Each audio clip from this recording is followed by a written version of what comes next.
Get back to what you're supposed to do, slave. Adam Curry, John C. Dvorak. It's Thursday, September 10th, 2015. Time once again for your Gitmo Nation Media Assassination, episode 755. This is No Agenda. Broadcasting live from FEMA Region 6 in the capital of the Drone Star State, your polymath of podcasting. In the morning, everybody, I'm Adam Curry. And from northern Silicon Valley, where my cell phone battery is dead, I'm John C. Dvorak. It's Crackpot and Buzzkill in the morning. That's right. Every hour, 8 after 8, 8 on the 8s, we give you a John C. Dvorak cell phone battery status update. Have you ever had your Woohoo! battery go dead on a cell phone? It's been a long time since that happened. Huh. So is it dead or just not charged? It's not charged. Oh, well. Gee. Okay. Well, since we're starting off with that, John, let me say, Hail Apple! Hail Apple to you. Hail Apple to you and hail Apple to everybody else. Yeah. I know you watched. I did. That's why I kind of screwed up in the newsletter. I like Andrew Horowitz, but I don't know if we should be, linking to the Dvorak Horowitz Unplugged show to our No Agenda donors. That was a bit. Well, it actually went to the right account because it was 5 or 6 years ago when we started off, I only had one PayPal account and they all went into the same one. The Horowitz part was taken out. And still is out. It's not in there anymore. But there's still these old links. And so if anyone donates to that link, that particular link, which I put in the newsletter accidentally, it'll go into the No Agenda old bank account. I have to say, this is, I think, the first mistake like this in the newsletter. And I don't know how many we've sent. But the reason for I mentioned it, I was very embarrassed. Yeah, I can tell you. By the way, people can use that link. I'd rather you not use the first link in the last newsletter. There's another link down at the bottom that's correct. Yeah. But it still goes into the same bank accounts. But what it was happening is I was watching that stupid Apple thing. Hail Apple! Hail Apple while doing the newsletter. Hey, wait a minute. Are we doing tech news right off the bat early on? We might You're the one that said Hail Apple. No, well, you started with your phone battery being empty. Right. Tech news. Right. Tech news, dead batteries on phones. That's Scandal. right, everybody. Well, I'm talking about What the hell was that? That wasn't my tech news. Wow. I don't know where that came from. Beach Boys doing tech news.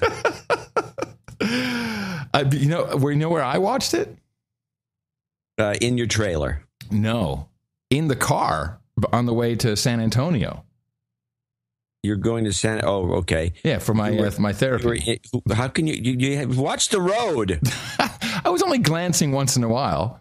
Oh, but you know what? These guys are going to get killed. No. The Curry Dvorak Consulting Group needs to step in. When did these guys lose the whole idea that this is a show and it just turns into a moronically scripted, bad actor reading, marginally interesting demo fest? Worse than that, it's like, hey man, you gonna tuck your shirt in or no? I see. I'm wearing it out. I have this shirt tucked in, so let's not tuck in our shirts. Oh man. Okay, man, you gonna wear like monochrome or you gonna wear like flannel? I think we should go with monochrome, man. I get the red. What I loved is that everything that was being predicted was wrong. Like, the Apple TV, it will suck. It's no good. It's just going to be like big memory. And what was the other thing I was noticing? Oh, there will be no pen with the tablet, with the Pro. Well, and that was partially true because it's an Apple Pencil. One of the I hear that Johnny Ive right up to the end. These guys who were predicting all this said they will not. They're going to roll out. They're not going to do anything with the new iPad. It's going to be in October. Right to the very end. Yeah, right. Yeah. Although I'll say I'm going to have to, I'm a big guy. I'm big on time saving. Repetitive tasks, if you can remove those, it's particularly when it comes to communications like email. And I have, was it Phil Schiller? No, who's the other guy? The guy whose name I can never remember. The thin-faced guy. You know what I mean. Tim Cook? Yeah, not Tim, not Tom Collins. The other guy, the Moriarty. What's his name? Anyway, No idea what you're talking doesn't about. matter. Just go on. Yeah, so he's showing things that repetitive tasks in iOS email. Federici, that guy, Federici. And I do the exact same thing where you click on the email. Oh, I don't want to deal with that now. Then mark unread, flag, go back. It's all these, and that's 15 seconds. Now you do 100 of those. It's real time. I'm a busy guy. I use squirrel mail. Yeah, yeah, I know. And you're always great at answering email. But Say 15 seconds. So they have a fix for it, which will only work on the iPhone 6S with that peek and poke thing. So curse you. I think I have to get that because that is something that will save me time. Everything else is bull crap. Stupid watch. Oh, we don't have any time for financial updates or updates on how we're doing because we got a lot. Because you suck.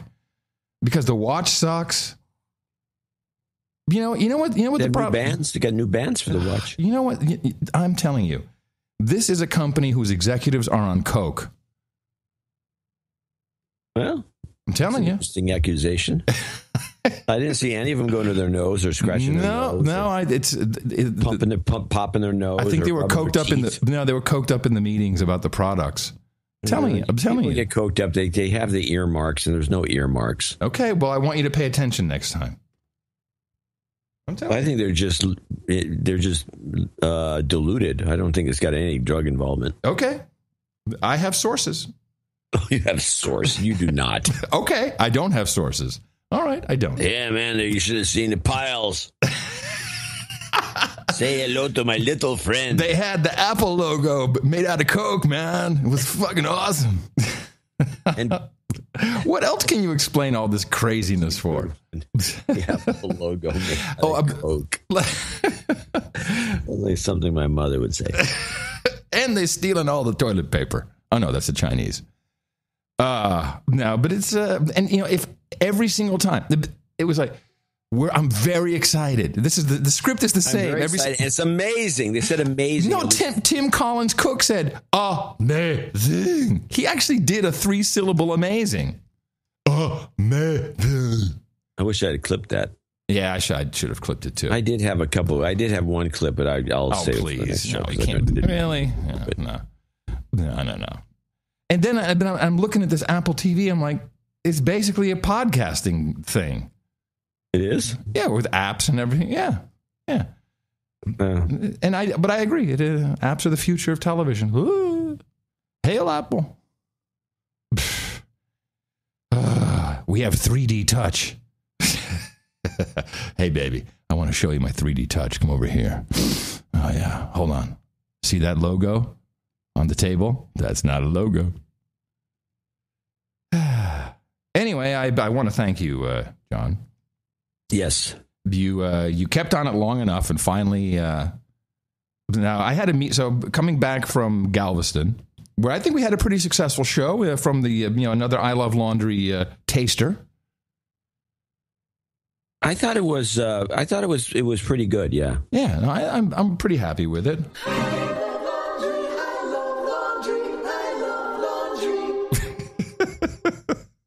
I got a whole bunch of jingles. Let's say I Love Laundry. Well, there's a whole bunch of things from one of our... Okay, we'll run them all at the end. Yeah, our or when they are needed. Well, I was going to talk about the I Love Laundry tour. I love laundry, I love laundry, I love laundry. So, of course, the storage place where I store the trailer, it was closed on Labor Day. It makes total sense. You're going to use it, but so I had to bring it back on Tuesday. And I had a meeting with Sir Gene in Austin, and I was like, what am I going to do? So I decided to stay at a KOA, KOA, Campground of America camping site. And right, one of the two big chains. Yep. And I like KOA. It's actually not really a chain. I think it's all independent. Owned. Yeah. You just get licensed so you can be in their guide. Yeah. But I think there are some standards you have to adhere to. They probably check them out. Yeah, I'm sure. They got this great spot at the KOA in Bastrop. Historical Bastrop, Mike. You have a great spot at the KOA in Bastrop? Yes, Bastrop with a P. Bastrop. Yeah. Historical. Bastrop. Historical Bastrop. Okay. It was really It's exciting. It was very exciting. And here's what was great. So Tina had to work, so she went home, and then so You went it alone, I went it alone, single-handed it. and I took my time figuring out all the gizmos in the trailer, such as the sound system, and I figured out how to get the TV over the speakers, and I got a Roku stick, and then and everything's all set up. I got me a 6-pack of Shiner. I'm like, okay. And I binged on the first 6 episodes of Mr. Robot. Holy crap. I told you. Yeah, I know you told me. And I thank you for that. This is the television event of 2015. I think so too. This is and it resonated so deeply with me, certainly when Elliot, the protagonist, is talking about how we as people, just like computer systems, have bugs, and we have daemons that are running, waiting for some event to take place. It was so profound that it actually became a major topic in my therapy session. Jeez. Yeah. I think they're talking to me directly through the television. Hey, did you talk to my therapist? How is that possible? And the idea of what the Matrix is, of course, the Matrix is all this so-called money belief system, which is all just data. I'm not going to spoil anything, but I recommend everybody who listens to No Agenda watch this show. And I got it on. I think part of the reason why I didn't watch it because USA Network. I just wanted to purchase it and watch it, and Amazon has it, so you can buy the whole season in one go and watch it. So I haven't watched it all. Because we had prep for the show, but I easily could have just gone on forever and just watched the whole thing. Well, luckily it's only 10 episodes, so it wouldn't have gone on forever. But it's really good, really good. Well, a couple of things you should know. Mm-hmm. First of all, the creator of the show says that the first season, which is the one you're going through, is all exposition. There is no plot until season 2. Well, there is a plot. No. Yeah, the plot is to bring down Evil Corp. No, this is all exposition. Oh, so there's even more coming. It's going to be much better. There's a plot, the actual plot. My goodness. There's a story with twists and turns. But the idea of this, so first of all, the human being as a computing system with daemons that are running in the background, which of course is just like your demons, and all these metaphors, which I really liked a lot. But then, it's very much the guy kind of lives in this no agenda world where you see all the bull crap, everything's shite, it's all make believe, it's all pretend, and everybody's happy and all fuzzy and posting all about their great lives on the face page and everything. And it's very much how I think all the time. It was a little disconcerting. Like, In fact, on the way back from San Antonio. You've disconnected yourself from the phone. That's a huge deal. There's people that you see them, they discuss this on the TV. They say, I feel naked without my phone. I have to have my phone. I don't have my phone. I don't know what to do. I don't have my phone. I don't have my phone. Right. So that's a big deal. Yeah. But the concept of money, but also what is really important in life. And on the way, I had this ritual because, I take Junior Adam, who is, the younger me. I'm working on him in my therapy, and I take him out. I treat him to junk food on the way home. And this is the way you rationalize this. This is very funny. What do you mean rationalize? You're rationalizing eating junk food as some form of therapy. Yes, exactly. Yes, I'm going to McDonald's. No, I went to Burger King just to show myself that I can do it. No. Junior Adam wanted to go to Burger King. Oh, Burger King. Well, that's better. It's grilled. So I'm sitting. It's one. Yeah, it is better. And it's one off the highway. Kind of an older, an older one. Those burgers, like both the burgers at McDonald's, Burger King too. Both the burgers and the buns are about 30% wood. Yeah. And isn't there silicone in that? Or yeah. Actually, on the way over to Galveston, we had a Dairy Queen burger. Those are good. I like Dairy Queen. Dairy Queen burger's good. Yeah, I like that. That seems pretty. Get a cone, but a cone of burger. No, Dairy Queen. Just give me some raw burger in a cone. Anyway. But I have had a Dairy Queen burger, and not all the Dairy Queens are quite the same. It's a funny kind of a franchise, but the ones that some of them make an outstanding burger. I have to agree. So anyway, I'm at the Burger King, and it's not very full, and I'm just sitting down, and then one of the employees like, "Hello, excuse me, sir. I'm like, yeah. Is that red truck yours? Do you have a red truck? Is it red? No. Who has a red truck? Who has a red truck? Now, while this is happening, just out of my peripheral vision, there's this kind of homeless guy who just comes in, and he's all he's really effed up looking.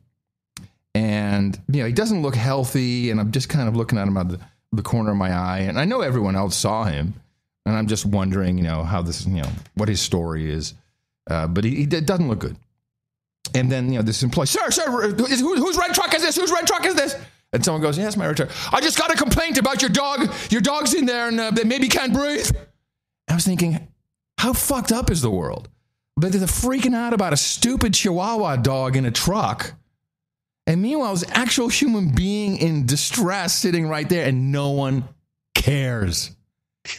They step right over him. Because the dog, we got a complaint about the dog in your truck. He's barking. I can see the red truck. The windows were down. The dog's got his head out. It was raining. It wasn't raining. The dog had his head out the window, and they were worked up. Yeah. Oh, geez. And sir, there's a red truck. Wow, you people are in the Matrix. Well, they're in something. Yeah, it's not good. They're deluded. Yes, deluded is the word. Correct. Well, talking about deluded, and since you're talking about food, I have a clip. Okay. So there's this guy, this supposedly very incredibly famous chef, and I suppose he knows how to cook well, named Dan Barber, who's did a pop-up restaurant. But let's share this story by going to a new joint venture using the PBS NewsHour plus NPR, and they do this idiot chef Dan Barber intro with the vocal fry woman. Oh, no. Now to our latest installment in our occasional series that we're calling Food Glorious Food. When they say occasional series, that means it's filler that's been sitting on the shelf, and they didn't have, they were just a minute short in the D block. Yeah. Yeah, well, just letting people know it's how it works in broadcast land. Now to our latest installment in our occasional series that we're calling Food Glorious Food. We've been looking at efforts to reduce food waste and to use it more productively. During our reporting earlier this year, we dropped in on noted chef Dan Barber, who had just launched a pop-up restaurant in Manhattan. He was showcasing how good food could be created from ingredients we normally toss out. Allison Aubrey of NPR took a look at what was on the menu and Barber's approach. This story is part of the NewsHour's ongoing collaboration with NPR. Ordering a salmon and eggplant egg and ending a burger dumpling. Yes! At 7 p.m., the kitchen was working at full throttle, and the restaurant was packed. The main draw? Think of it as Michelin-starred waste. That's what Chef Dan Barber was serving up at his Tony Greenwich Village restaurant for $15 a plate. Barber's restaurant, Blue Hill, underwent an eco-makeover of sorts. Every night for 3 weeks, he transformed food trash into treasure and called it Waste Ed. Get out a nice burger bun so we can finish that, please. Yes. On the menu, a juice pulp cheeseburger. How do you like your burger? In the morning, this is Sir Jeff Smith saying, say no to vocal fry. The more you know in the morning. Yeah. Okay, so the burger is made from the stuff they throw away from the juice bar. The goop. The pulp. Yeah, but pulpy goop. It's not even goop. It's dry. It's really dry. Oh, okay. Dry. Oh, it's okay. So the whole place is using tossed away stuff to make these little dishes, and this place is packed. And so when you get to part two, which is the idiot New York City chef, and if you can just listen to the ingredients when they're describing it, describing it to these people they're serving this to, and this place is packed with all these typical, upper mobile New Yorkers, douchebags. Douchebags, there you go. Draped with a white fabric that farmers use on their crops as a cover to fend off pests. The tables were lit up with tallow candles, which is rendered beef fat. This is the Ebola girl, isn't it? It sounds like her. Yeah, I think she is, yeah. So we basically made a broth that was fortified with flat beer. Michael Perillo and Margit Verve just finished a dumpster dive salad made with bruised apples and pears salvaged from a food processor in the neighborhood.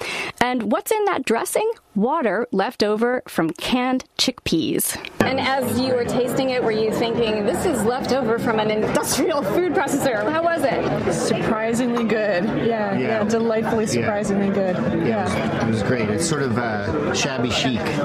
Shabby chic. Ordered a dish called dog food, made from animal organs that are usually discarded. But We planned to order the dog food, but we made a last-minute turn in a different direction. The other idea is to look at some of these ingredients like this and others that you're going to see later tonight and start to think about it in the context of where were we with sushi 30 years ago, right? I mean, anyone who was going out to have a sushi dinner 30 years ago, crazy. It'd be like eating insects today, right? Sushi 30 years ago is the insects of today. Okay. Sushi is the insect of today? This bull crap. Hold on, let's do the jingle. Come on. I love bugs. Woo! Bugs. Well, I was eating sushi 30 years ago. And it was expensive as it is today. It's a luxury item. Mm-hmm. It's not the bugs of today. It never was the bugs of any era. The Japanese have been eating it for eons. And I suppose you can say some African tribes or maybe Indians in California used to eat larvae. But this is just nuts. You can sell anything to anybody when they live in the Matrix. Well, yeah. Let me see if that was the... No, that's not. I thought I had the Ebola girl. Well, it's coincidental that you bring up, food. I received a number of emails from our producers out there in Gitmo Nation and they weren't defensive about it. They said, just so you know, I grew up eating squirrel. I like squirrel. Still eat squirrel. Lots of people eating squirrel.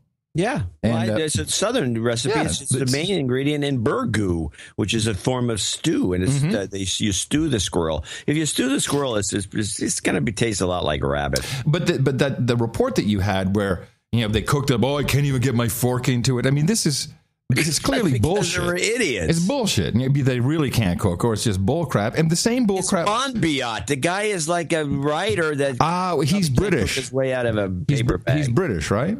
Yeah. Okay, then this report from the UK of Gitmo Nation East makes sense. Bright-eyed and bushy-tailed. I'm referring, of course, to John Metric, the High Peak butcher whose latest delicacy is flying off the shelves. And his customers are going nuts for them. The bakers thought I was mad when I said, can we cook these squirrels and make them into a pie? But they've been really struggling to try and keep up with demand. True to form, though, and the squirrel is dividing opinion. Squirrels are seen as cute little animals, which they are. But then on the other hand, we've had other people who've had experiences where squirrels have done damage to the trees in the garden, or they've gone into the loft and damaged cables and insulation and things, and they don't have they have a different viewpoint on it. Yeah, I'll say. Of course, we have to have man on the street or man in the shop, as it were, about the squirrel. Oh my squirrel, you're eating squirrel pie. They're made using grey squirrels that have been professionally culled in North Lancashire and Cumbria. Squirrel! Around 200 squirrel and vegetable pies have been sold since John started selling them last month. Ooh. Fresh from the oven. And that's 3 a day. Who gives a crap about these? Not even 3 a day. What are these statistics? It's time for a taste test. I can't say it tastes like squirrel because I've never tasted it before. Yeah. But you like it? Yeah, it's quite nice. Yeah, it's quite nice. Like you like it? I like it. Yeah. It's possible. Yeah, it's possible. What do you think? It's possible. It's like a transsexual. Oh, it's possible. This squirrel looks just like a squirrel. Beautiful. Absolutely beautiful. I'm a squirrel to cat transgendered. And with a description like that, I had to find out for myself. Now, our fearless reporter is going to try squirrel pie. Just get a bit of the game there. Yeah, it's gamey. It's gamey. Winter warming pie. No, you don't need to convince me. It's lovely. It's lovely. It's just lovely. Is it rodents or is it game? And he goes on and on and on. I like to keep playing it. Oh, no. It goes on and on and on. Squirrel. Sold 3 a day. Woo!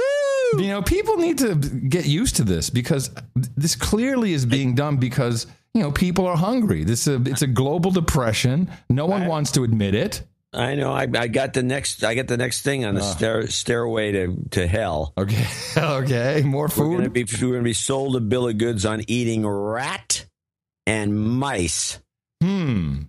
Probably rat more than mice because there's not a lot of meat on a mouse. Yeah, the rat is has much more going for it. Yeah, it's bigger. Yeah. It's easier to butcher. Get the liver out. Fricassee of rat liver. Yum. Can't use that. I'd eat rat. I don't mind. I'll eat anything, I guess. Kind of. No, you won't. Yeah, I will. But You never had raw sea cucumber. I would eat it. Nah, No? I don't think so. No. There's a lot of stuff I won't eat. I mean, I'm pretty eclectic. I'll eat most everything, but there's some stuff I just won't eat. Okay, name it. I can't think of anything. I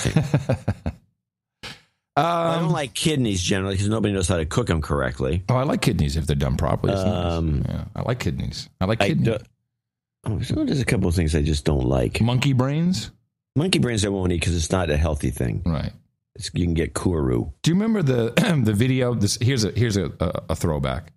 Faces of Death. Do you remember that video?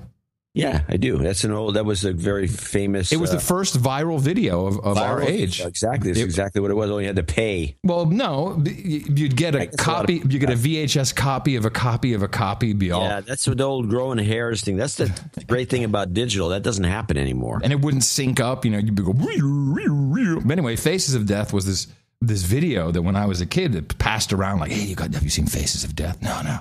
And you saw people dying.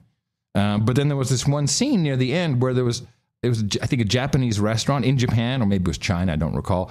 And there was a round table in the middle. There was a hole, and they'd stick a monkey up there who was not dead, but he was sedated. They chopped the top of his head off, and the people like scooping the brains out, going like they were really enjoying it. Yeah, that was gross. It was cool. It wasn't gross. It was cool. It was cool, man. I'll do it.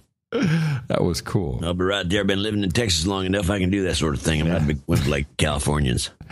Yeah, sure. All right, you'd be like that. You're just jealous. I'm telling you. Jealous. Hey, so I think it happened pretty much as we expected. I don't want to say predicted, but as we expected. François Hollande, the Président de France, has come out and said, you know what? We're going to fly some sorties over Syria there because, this refugee crisis, clearly Assad has to go. Clearly it has to go.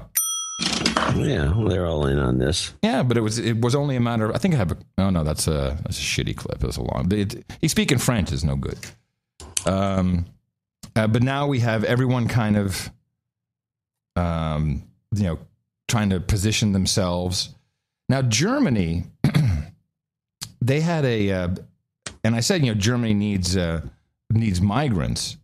Well, a couple things happened. First, in the EU Parliament, again, it's there's no audio. No usable audio for the show. But one of the Italian members of Parliament put on an Angela Merkel mask. I don't know if you saw this video, but I did put it in the show notes. Pretty funny. And he comes, and Jean-Claude Juncker the drunker, is doing some speech about how we have to distribute, and everyone has to take some migrants because they're still migrants, not refugees. And this guy comes down and we're wearing an Angela Merkel shirt, and he's from the Italian fraction, and the T-shirt says Angela Merkel. It's pretty much an Angela Merkel T-shirt saying we'll take all the Syrians and Italy can have all the Libyans. And this is pertinent to what's really going on because Germany, according to a study that was done, I think 2 or 3 years ago, I have in the show notes,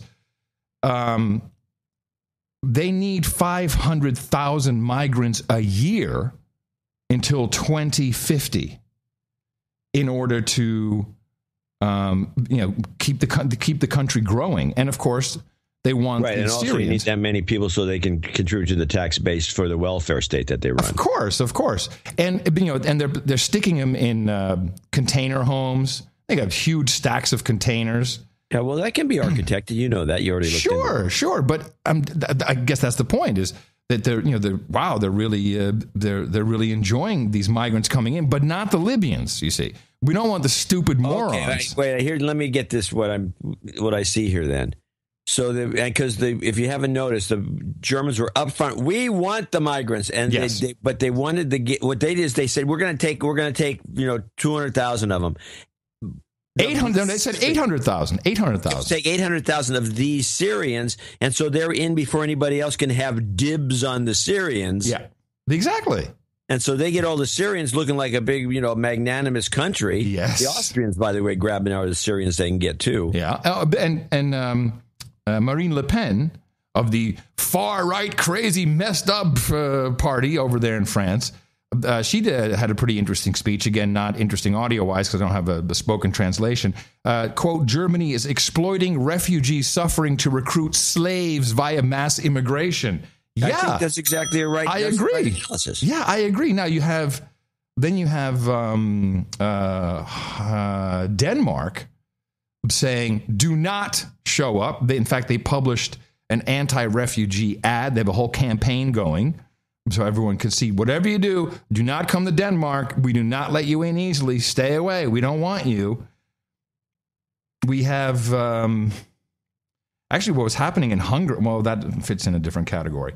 What else did we have? We had so they had Denmark.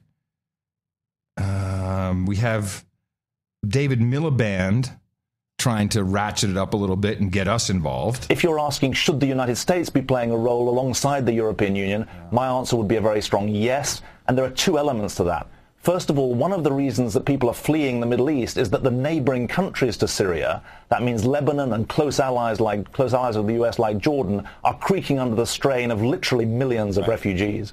And secondly, of course, America has historically been the home for refugees, a world leader in refugee resettlement. A world leader. Guilt trip on us.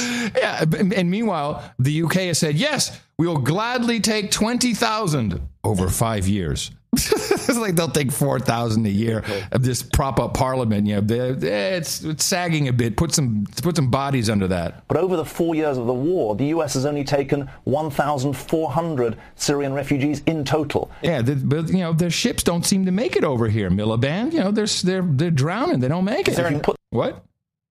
I didn't say anything. Oh, I thought you said something. Yeah, is there a number you would like to see the United States pledge to take? Some lawmakers here in the United States are saying the number should be as high as 65,000 by the end of next year.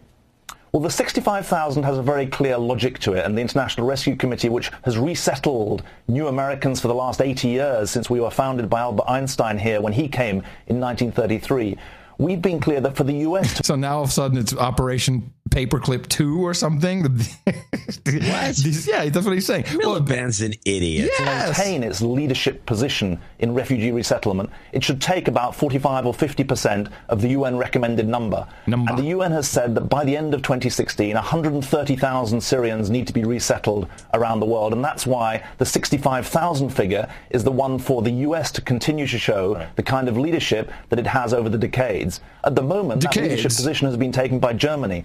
Because they've clearly said that 800,000 people are going to register for asylum or claim refugee status in Germany this year. It's time for the U.S., I think, to have the kind of debate about how it can continue its leadership. We got our Mexicans. We don't need them. So let's send some Mexican immigrants to England. It's interesting you bring that up. Because I think that would probably benefit them, to be honest about it. I'm looking at the Alian, the dead kid on the beach. Dead kid on the beach who was from Turkey. Here's what's happening. A majority of, I'm sorry, I can't prove that it's a majority, but a large number of these migrants are Syrians who fled to Turkey, who've been sitting in Turkey going, what the hell are we going to do? The huge camps. We've had this for years, these refugee camps. Massive. And you know what Erdogan did? He said, hey, go. You guys, why didn't you go over there? Germany wants you. And he's getting rid of his problem. Turkey is like, oh, well, that's all good then. I know it's funny that nobody's brought this up, but I remember a year. Well, it's not funny because then I'd be laughing hysterically. They kept showing these tent cities that were right outside the border, outside of Homs or hundreds of thousands of people. It looked like there were hundreds of thousands of people, and they were just packing them in and packing them in and packing. They had little stores and they had little villages, and the Turks were getting sick of this. Yeah, and they did. The Turks rousted them, and they're smart. That just like Donald Trump's Mexican government. Hey, screw them. Send them over there. It's just a walk. You could take a train. You could walk. Those Mexican government guys. Yeah, Mexican government guys. And finally, Angelina Jolie, agent of change, She showed up. Now, she showed up in not a closed door, but in a small session in UK Parliament, sitting next to Haig, the douchebag baldy extraordinaire. Yeah. You know, the guy from a Strictly Legal Framework. Yeah, billiard ball guy, exactly. And I'm like, oh, okay, finally, here's the high priestess of the United Nations Human Rights Commission, UNHRC. She's going to lay it down on us, and she pulls out the same tired old script. For over 10 years, I had been visiting the field and meeting with families and survivors of sexual violence who felt for so long that their voices simply didn't matter. They weren't heard, and they carried a great shame. I remember distinctly meeting this little girl who was very young, probably about 7 or 8, and she was rocking backwards and forwards and staring at the wall, and tears streaming down her face because she had been brutally raped multiple times.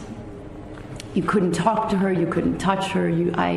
I felt absolutely helpless and didn't know what to do for her. More recently, I met a 13-year-old girl in Iraq who had been kept in a room with many other girls, and they were taken out in twos, brought to this very dirty room with this dirty couch and raped. Oh, there it is. Repeatedly. Now, I'm telling you. This is an old story. She's faxing it in. Yes. Next up, ISIS is using female Viagra to rape, to make them all loose and willing. You watch. I don't. Nobody's going that far. Do you remember how many times in the conflict it was said that they were using Viagra? Don't you remember those stories? Yeah, we talked about it to an extreme, and it was just a promotion for Viagra. Right. So how about the little pink pill? This should be slipped in now. Yeah, you do that sort of marketing at the end of your campaign, not early on. Okay, I'm sorry. All right. Well, I said on deck coming up. I mean, well, it's going to be a while. Oh, in Germany. In fact, I have a translated article here. This is interesting. This is from last year.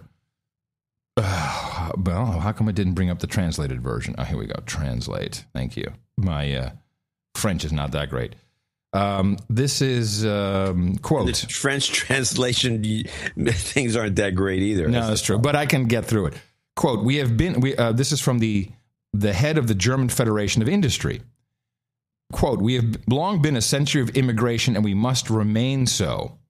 And calling on the German government, now this is last year, to bring in as many smart immigrants as possible, which would be a lot from Iraq. Iraq has tradition, although probably after all these years, not anymore, but the best doctors, scientists, many of them came from Iraq. Then Syria still has a lot of highly educated people, so they're looking for them. And no coincidence that Siemens, who of course is a huge industrial giant, Siemens has said, oh, we have a campus over here, and we can put 30,000 refugees in there. Bring them on over. We will give them some training. I love it. But now, of course, the overarching theme is Assad needs to be neutralized. These are President Hollande's words. Need to be neutralized as preconditions for peace. And then he goes on to say, we'll do everything but put boots on the ground. So there is, in essence, a no-fly zone already in place, flown by the French. Then there's some propaganda going on, which was a peculiar story. It was a media story. I think I got this from CNN. About there was a whole bunch of refugees in, I think, Hungary, and they broke through police lines, and they're all running, and it's kind of cool because in the video you see a wide shot of all the different photographers who are capturing this. Except one is doing something a little strange. Well, as the refugees fled, other camera crews recording a really appalling scene. A Hungarian camera woman appears to... Notice she's not a photographer. She's a camera woman. ...kick and deliberately trip refugees running through the field. And at one point, she trips a man who is carrying a young child. The far-right television station she works for says she will be fired. Here's the kick on the man carrying a child. You see she just sticks her leg out. It's really incredible to see this. No, it's very funny, but the thing that I thought was more horrid with this woman was she kicked some little girl. Right in the crotch. Right in the gut, yeah. Now, here's my problem with this. This just seems like it's rigged. It's totally rigged. She even has a face mask on. Why do you need that? Wearing bright blue. Yeah, so you can see her. Stands out, so you can't miss her. So she is, and she's in the middle of all, and she's the only one doing this. And so they made a big fuss about it, as though, and the Hungarians were so embarrassed. It's clearly set up. It's clearly set up. It's clearly set up to get the Hungarians to stop being so mean-spirited. Yes.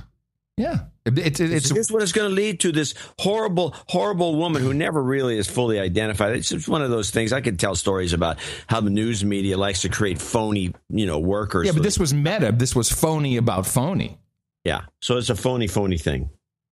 Now and then everybody carried it. I just want to say, Joe Strummer in the chat room.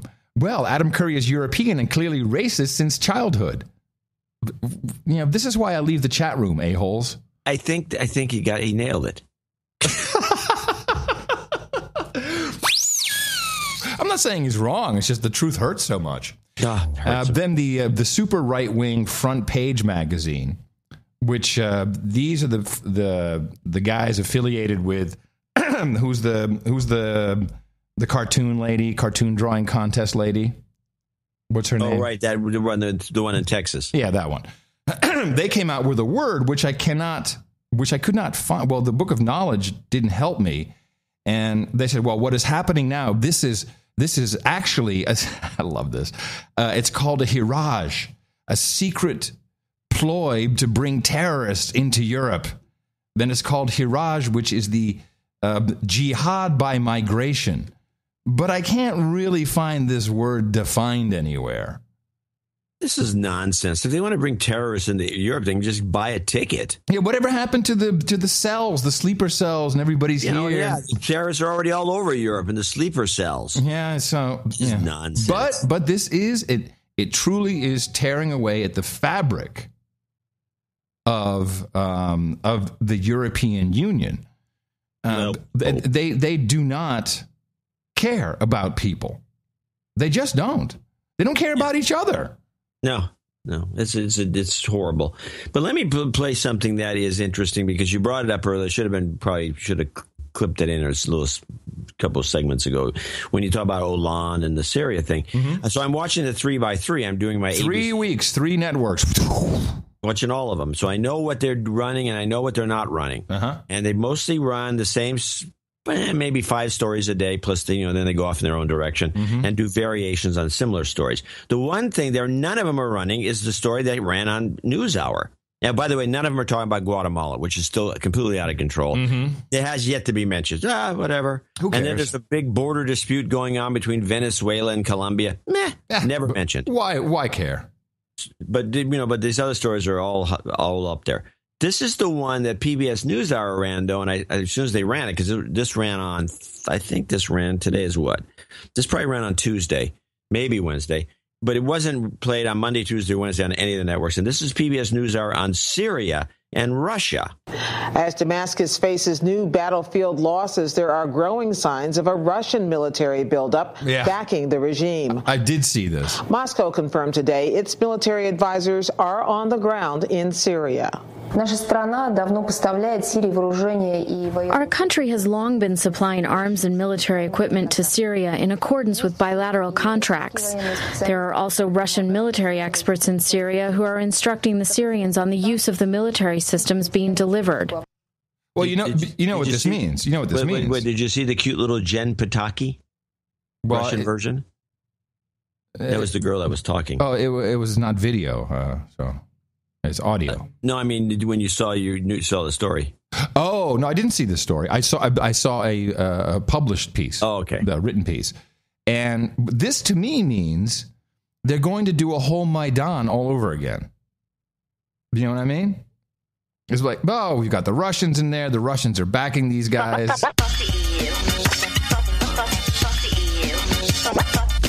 You know what I'm saying? You might be right on that. I never thought about that, but that's And we have, they have been keeping this away. Yep.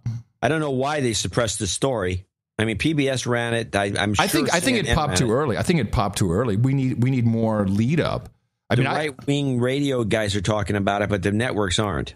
I mean, I saw, there was I don't know if you had video, if they showed some of these troops, but they had, pictures. It was Associated Press. And they said, well, we can't verify, all their typical fudge words. They don't have to. I mean, they know that these planes are coming in there. Mm-hmm. Those big giant ones. What's that big, the Kozlowski or whatever, that huge transport? Antonov. The Antonov, that thing with the 25 wheels. Yeah. They had one of those at the Oakland airport for a while. I think the sales company trying to sell them to the U.S. Was here. Yeah. And so they would fly it around once around. They take it off. This thing had like these truck tires. Yeah. All along the bottom of the thing. Yeah, it was the craziest looking airplane. I think it has 12 engines. It has 6 on each side, doesn't it? Some crazy number, like all propellers, no, turbojets. I think it's 6. I think it's 3 engines on each side. I think it's got 6 engines. I have standing. Well, you have standing, but I have the book of knowledge. You're right. It's 6 engines. Well, maybe I thought there were 2 of them. Well, 6 inches is a lot. But this thing is just as huge, and you can just see you can put anything in this. So it seems that because of course it's not like no one could predict this, although no one talked about it. No one said, hey, these wars that might result in, like a huge shift. It turns out after World War II, there was this huge migration.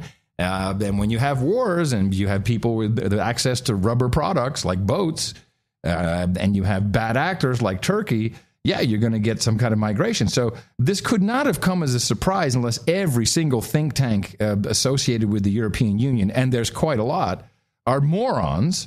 But no, they're not. They know. They knew this was going to happen, and that it is successfully tearing apart the European Union at its core because they're all a-holes. Well, it's also they want the power. Certain elements in the EU want to get rid of this idea of no borders.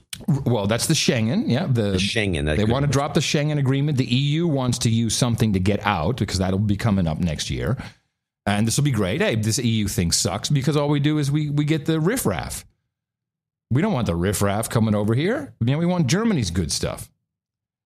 They hogged the Germans hogged all those people. And at the same time, it is being used as an excuse to remove Assad, and that will not be by political means. And it will be. I'm sorry. It'll be the way I see it now with bringing Russia in is saying, we're going to have a coup, very much like Noodleman and, Cookie Lady, Victoria Nuland, ambassador of the State Department, ambassador to the Middle East. She's going to set this up and set the Russians up, make them the bad guys, and they're funding everything. So now we got to go in and we have to replace. We need some regime change, and we'll get rid of Assad that way. Well, it'll be interesting to see what the litany is when the networks finally pick up on this story, because they're all going to do pretty much the same, whatever they're told to do. Yeah. And it's going to be interesting because their perspective will be different than this is PBS. I mean, NewsHour, they ran the report. Yeah. There wasn't any, you didn't have any slant. Do you recall the big news story? And I was looking, although I got distracted, I was going to see if the New York Times reported the same way about it. When the Russian submarine crashed into a trawler and dragged it backwards and sank. Now it turns out to be a UK submarine. Back in April, we saw many reports in the UK media stating that Russia was likely to blame for this incident, which saw a Irish fishing trawler being dragged backwards through the Irish Sea when its net had been caught up with the submarine, and stating that it was likely the Russians who had been responsible for it. Some headlines even went as far as to suggest that this fishing trawler had been caught up in war games between Russia and the West. Now, the source of the claim was a fishing group who themselves only stated that it was possible it was Russia. They never stated it was definitely Russia. They said it was possible. But this led to the flurry of media articles and headlines, which were really coming at a time when there was much scaremongering already in the British press about Russia's perceived threat to the UK and talking about planes buzzing UK airspace. So all of this really fed into an atmosphere of said scaremongering. And they call me a conspiracy theorist. That's your conspiracy theory right there. The media getting all on board and what had nothing to do with Russia. Right. It was just a scam. Yeah. And some boneheads, some British guys just wandering around, got caught in the net and didn't notice. What was that? What? Yeah. I'll stop. All stop. Sub is stopped. So, yeah. So it's... we live in fabulous, fantastic times, John. We really do. Yeah, for this show. Yeah, we really do. We really, really live in fabulous times. Yeah, I like it. Totally like it. Can't go wrong. No, not really. Not really.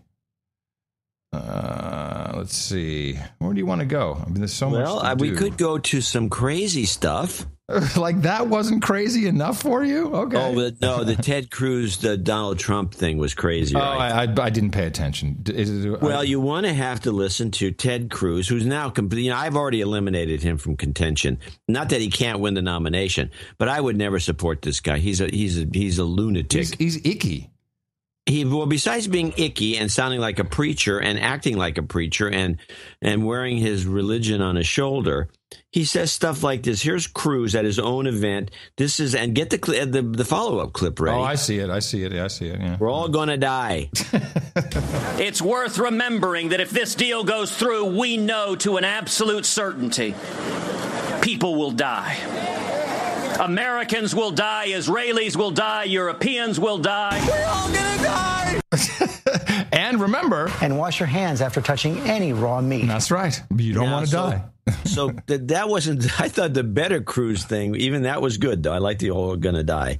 Is this this nuts comment... Cruz on the EMP threat. If Iran gets a nuclear weapon, the single greatest risk is they would take that nuclear weapon. They would put it on a ship anywhere in the Atlantic and they would fire it up straight into the air, into the atmosphere. They would set off what's called an EMP, an electromagnetic pulse. Woo! It would take down the electrical grid on the entire eastern seaboard and kill tens of millions of Americans. Wow! We can stop that. Oh, my goodness. This is great, John. Hold on a second. No, this is not just great. This is not just great what you've done here. Yeah, okay. You know what this is. Well, hit it. Well, of course. It's obviously... Borderline. Let me see if I can top it. Borderline. Well, first, let me stand still for a second. Now, the EMP, just from what I understand about the science, the EMP... If you detonate a nuclear device at the correct altitude, it can create an electromagnetic pulse, and yes, it could take things out. But it's far more likely that we have an event. What was it? It struck Hawaii the hardest. What was it was a sun flare. It's a historical. When it happened in, I think, the 30s. Yeah, they happen every so often. Solar flare. What was the name of it? It had a name. I don't remember. But I should mention that we have done atmospheric testing in the atmosphere, up in the air with H-bomb. Starfish Prime. Yeah, Starfish Prime. And it knocked out, it fried the grid in Hawaii. It was 50 years ago. 50 years ago. So that could easily happen again. Although the sun takes a little more than a homemade bomb that these guys design. It would have to be right over New York, and it wouldn't take out the East Coast. It would take out some electricity locally. But if that was not crazy enough, you had to listen. But wait, there's more. Oh, wait. Before is this going to be another Iran clip or not? No, this is another clip. Yeah, this is another Iran clip. Okay, good, because I have an Iran clip to follow up. This is at the same event, the Donald Trump, Ted Cruz event, where they apparently people who analyze this saying, why are they even doing this event? This treaty is a done deal. And apparently because it was scheduled way before it was signed off on, they had to get the space. And so they decided to go ahead with it anyway, and which is ludicrous if you think about it. So Sarah Palin was there. Is this the one where she's talking and they zoom out and then the heckler is being ejected and no one's paying attention to her? No, This is Sarah Palin just going off on her normal kind of crazy. As you know, I predicted that she would have been chosen for the vice president based on what I knew about her, not having ever heard her voice. Yeah, well, the voice is the problem. The voice is the problem, and this epitomizes the problem. and is also, again, she is funny in a very awkward way. White flag was waved at the table in these negotiations because Obama had a squishy objective to start with. Only in an Orwellian Obama world full of sprinkly fairy dust blown from atop his unicorn as he's peeking through a really pretty pink kaleidoscope, would he ever see victory or safety for America or Israel in this treaty? This treaty will not bring peace. You don't reward terrorism. You kill it. Unicorns. Yay! Now, I got a piece here relating to Iran. And based on Uncle Don's op-ed, which you talked about, where he said, hey, it's probably better to have a deal than no deal. And on the email, you said, Donald Trump is in the wrong place on this. And I got to disagree with you. He has not actually said there should be no deal. He's saying it's a shitty deal because we should have gotten our hostages back. And he reiterated that with this little clip. Never, ever, ever in my life have I seen any transaction so incompetently negotiated as our deal with Iran. And I mean never. We have 4 wonderful people over there, and frankly, they're never going to come back with this group. And I will say this. If I win the presidency, I guarantee you that those 4 prisoners are back in our country before I ever take office. I guarantee that. They will be back before I ever take office because they know that's what has to happen, okay? They know it, and if they don't know it, I'm telling them right now. Fantastic. I'm putting you on notice, Iran. I'm putting you on notice. So he just says this is a shitty deal because we get our hostages back. It's hard to disagree with it. But to say, even before I take office, they'll give him back. No. Yeah. Big kahunas. Well, that might actually happen because once that deal goes through, I don't have the clip. I could dig it up. But the woman who, I remember those 3 spies, those 3 hikers. Yeah. Yes, of course. Yeah, from the University of Berkeley. California. Yeah, exactly. That were captured at the Iraqi-Iranian border. Yes, they were just hiking. Nothing. They were just accidentally hiking. Yeah. And, of course, it was through a minefield somehow, but that's okay. Let's don't get into those details. So the one woman that was let go the first, they let her out. And after a couple of years in solitary or something, I would say she's beautiful. Oh, all spies are the good ones. But she's just absolutely gorgeous. So she's on the Democracy Now! Show talking about this. What's her name? I can't remember her name. If you do a little work, you can find it. Okay. She's on the show talking about this, and she's bitching about solitary confinement and how it has to end, and especially in this country, the United States. And she went on and on. She said it's very, very hurtful for the psyche, and she was just beside herself. And she said that this deal, they was asked, what do you think about this Iranian negotiation deal with the U.S.? She says she thinks it's great. So she's giving, I believe if she was a spy or is a spy, she would be giving CIA based answers. And I think that the agency would be for this thing, from what I can tell. Sure. And then you have Uncle Don coming out of the woodwork. Yep. And she said that once the deal is in place and they actually do get their sanctions lifted and their money back, that money that's going to them is their money that we confiscated. People seem to drop that out of the equation. They think we're giving them money for something. Also because the military-industrial complex went, shut up. That's going to be spent on our stuff doing stuff. Right. Shut up. That's true. Yeah, ixnay on the says that they're going to let those other ones go as soon as they prove that we have good faith. She says, I wouldn't worry about it. She says, those people are going to be released. Trump has to know this, too. Otherwise, he wouldn't say something like that. Yeah, because he's calculated. I agree. So I would think that that's maybe what's going on there. Yeah, nice. But while you're on, since you brought Trump up. Sorry. I have a clip. Okay. Now, there's this guy, Roger Stone, that used to be Trump's campaign manager. And Roger Stone's the guy that was supposedly fired. Right, the guy who left, and now he's been the big promoter. He's a huge promoter of Trump everywhere, and Trump came up with the line, well, I should have fired him sooner. Right. So he is on C-SPAN. Mm-hmm. So they dig up a clip from 1992 of Bill Clinton slamming Trump just gratuitously. Clinton was just a cocky asshole, and he's at Wharton basically blasting the school.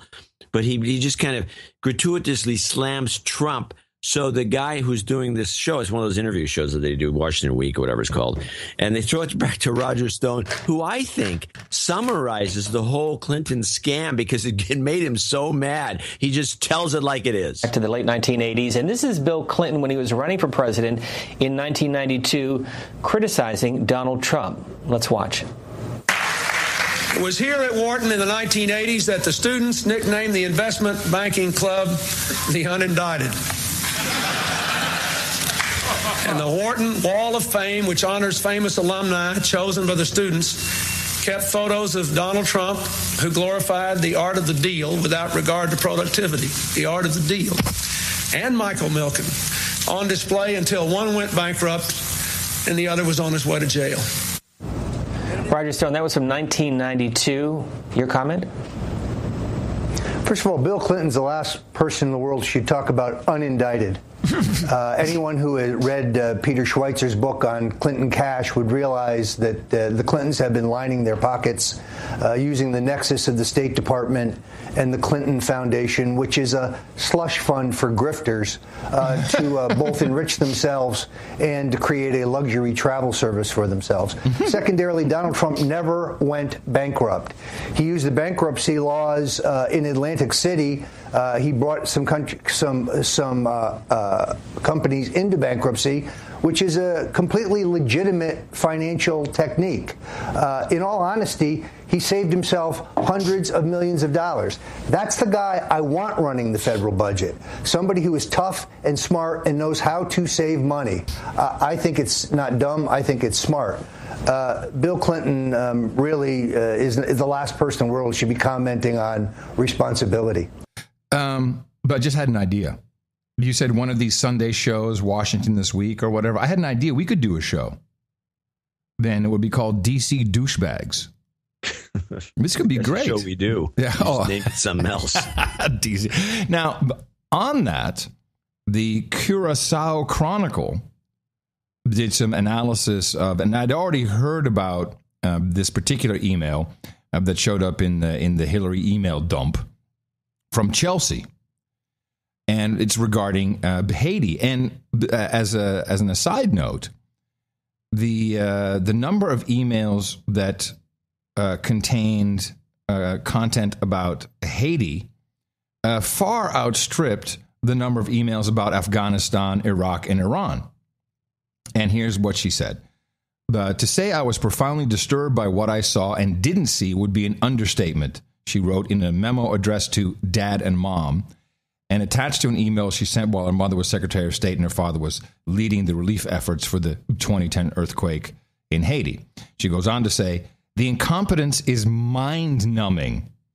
So she was reporting back from she did a 4-day trip to Haiti and goes on to say, quote, if we do not quickly change the organization, management, accountability, and delivery paradigm on the ground, we could quite conceivably confront tens of thousands of children's death by diarrhea, dysentery, typhoid, and other water-related diseases in the near future. And this, I think, is to me, certainly, to me, this is the most important the email, because it really shows the just how Bill and Hillary Clinton owned Haiti. They had been to Haiti. She had been to Haiti more times than she had gone to the Middle East during her reign as Secretary of State. And then, of course, the day she resigned from the State Department is when her brother, Tony Rodham, was appointed director of a company that had just received the gold mining contracts in Haiti. And there's this whole article from the Curacao Times is worth reading. It's in the show notes, 755.noagendanotes.com. Really, you see some of the facts about what the Clintons have done. They just sold out Haiti to the highest bidders to come in and just rape it. Well, if it's got natural resources. It does. Of course it does. It does. I don't know how much money Bill needs. He made $48 million in speakers' fees while she was Secretary of State, and those are all total corruption. I got to protect my family. Fund. Yeah, that's all. These people are evil. Evil. I don't understand how people can be so in on Hillary. Well, they're not president. Well, I don't know if they still are. I don't think they are. Oh, are you kidding me? I bet you your Obama bot friends are. No, they have problems. It's kind of like this. Well, they're still going to vote for her. Yes, because she's still the best. Which, of course, when I say yes, she is uniquely qualified to rule the empire. Here is I got two quick Hillary clips that are of note, I guess. This is her apology on ABC. Oh, well, before you do that, I have actually a segment on that. Oh, okay. All righty. I actually have the whole thing. You don't want to listen to it. Okay. Well, then maybe play your clip after. I want to play this because this is part of the 3x3. Yes, it's your beat. I'll let you have it. And ABC is the network and every one of these networks, I'm trying to get a feeling for who they're for. And you can kind of tell. ABC is all for Biden. Who? Biden. Who? I'm seeing ABC. No, ABC. No. Your ABC is all for Jeb Bush. And of course, the Disney in Florida. Yeah, I got it. The Biden thing is part of the what do we have to do anything to harass Hillary? And the White House is doing that because the president is on the road today with Jill Biden. It doesn't happen often that the president does an appearance with the second lady. Or whatever she's called. No, I didn't know that. That makes sense. Yep, makes sense. Yep. So ABC has this. So they're going to do it somehow, and I think this had to do with the one Hillary supporter at the network, which is Stephanopoulos, and I'm not sure he's not an agent provocateur. Sacre bleu, qu'est-ce because he never liked Bill, and even though he's supposedly working for Hillary in the foundation or something, I don't know, but I'm sure he's the one who talked Hillary into it's okay to come on ABC. Don't worry, we won't ask anything hard. Like, do you believe you're a liar? They did the liar thing again, which I'm sure you have that. Yeah, I have that. Yeah. But so Muir, but it's the intro. There's two things I want to point out. One is the makeup job on Hillary. Now, Hillary, I've looked at all these because I did a bunch of pictures of her in a couple newsletters ago, and I've studied her. You have standing on Hillary's appearance. I have standing on Hillary's appearance. The makeup people at ABC, and this was very subtle, but I noticed it immediately. Hillary never wears what I can only describe, and it's not the modern red lipstick that the girls wear. I saw this too. Old lady red lipstick. Old lady red lipstick. And thinly done. Exactly. Not big, thin. What do you think? What is the thinking? What is the thinking behind that? I think it's ABC. I think they did it on purpose. Oh man! I think they let Hillary's people in there to keep her hair looking okay. God, we see the same things. I'm like, look at that. The lipstick, the color, but it's thinly drawn. Where women always use lipstick to accentuate what they don't have. Old ladies. This is what old ladies do. Yeah. And so they took her and they whited her face up so she looked like a pale old lady. Like a zombie. Rouged. Yeah. They used rouge, some sort of old-fashioned rouge on her cheeks. And it was orange, so it made her look off color. I can't believe that she doesn't have someone who watches out for that stuff. I was stunned.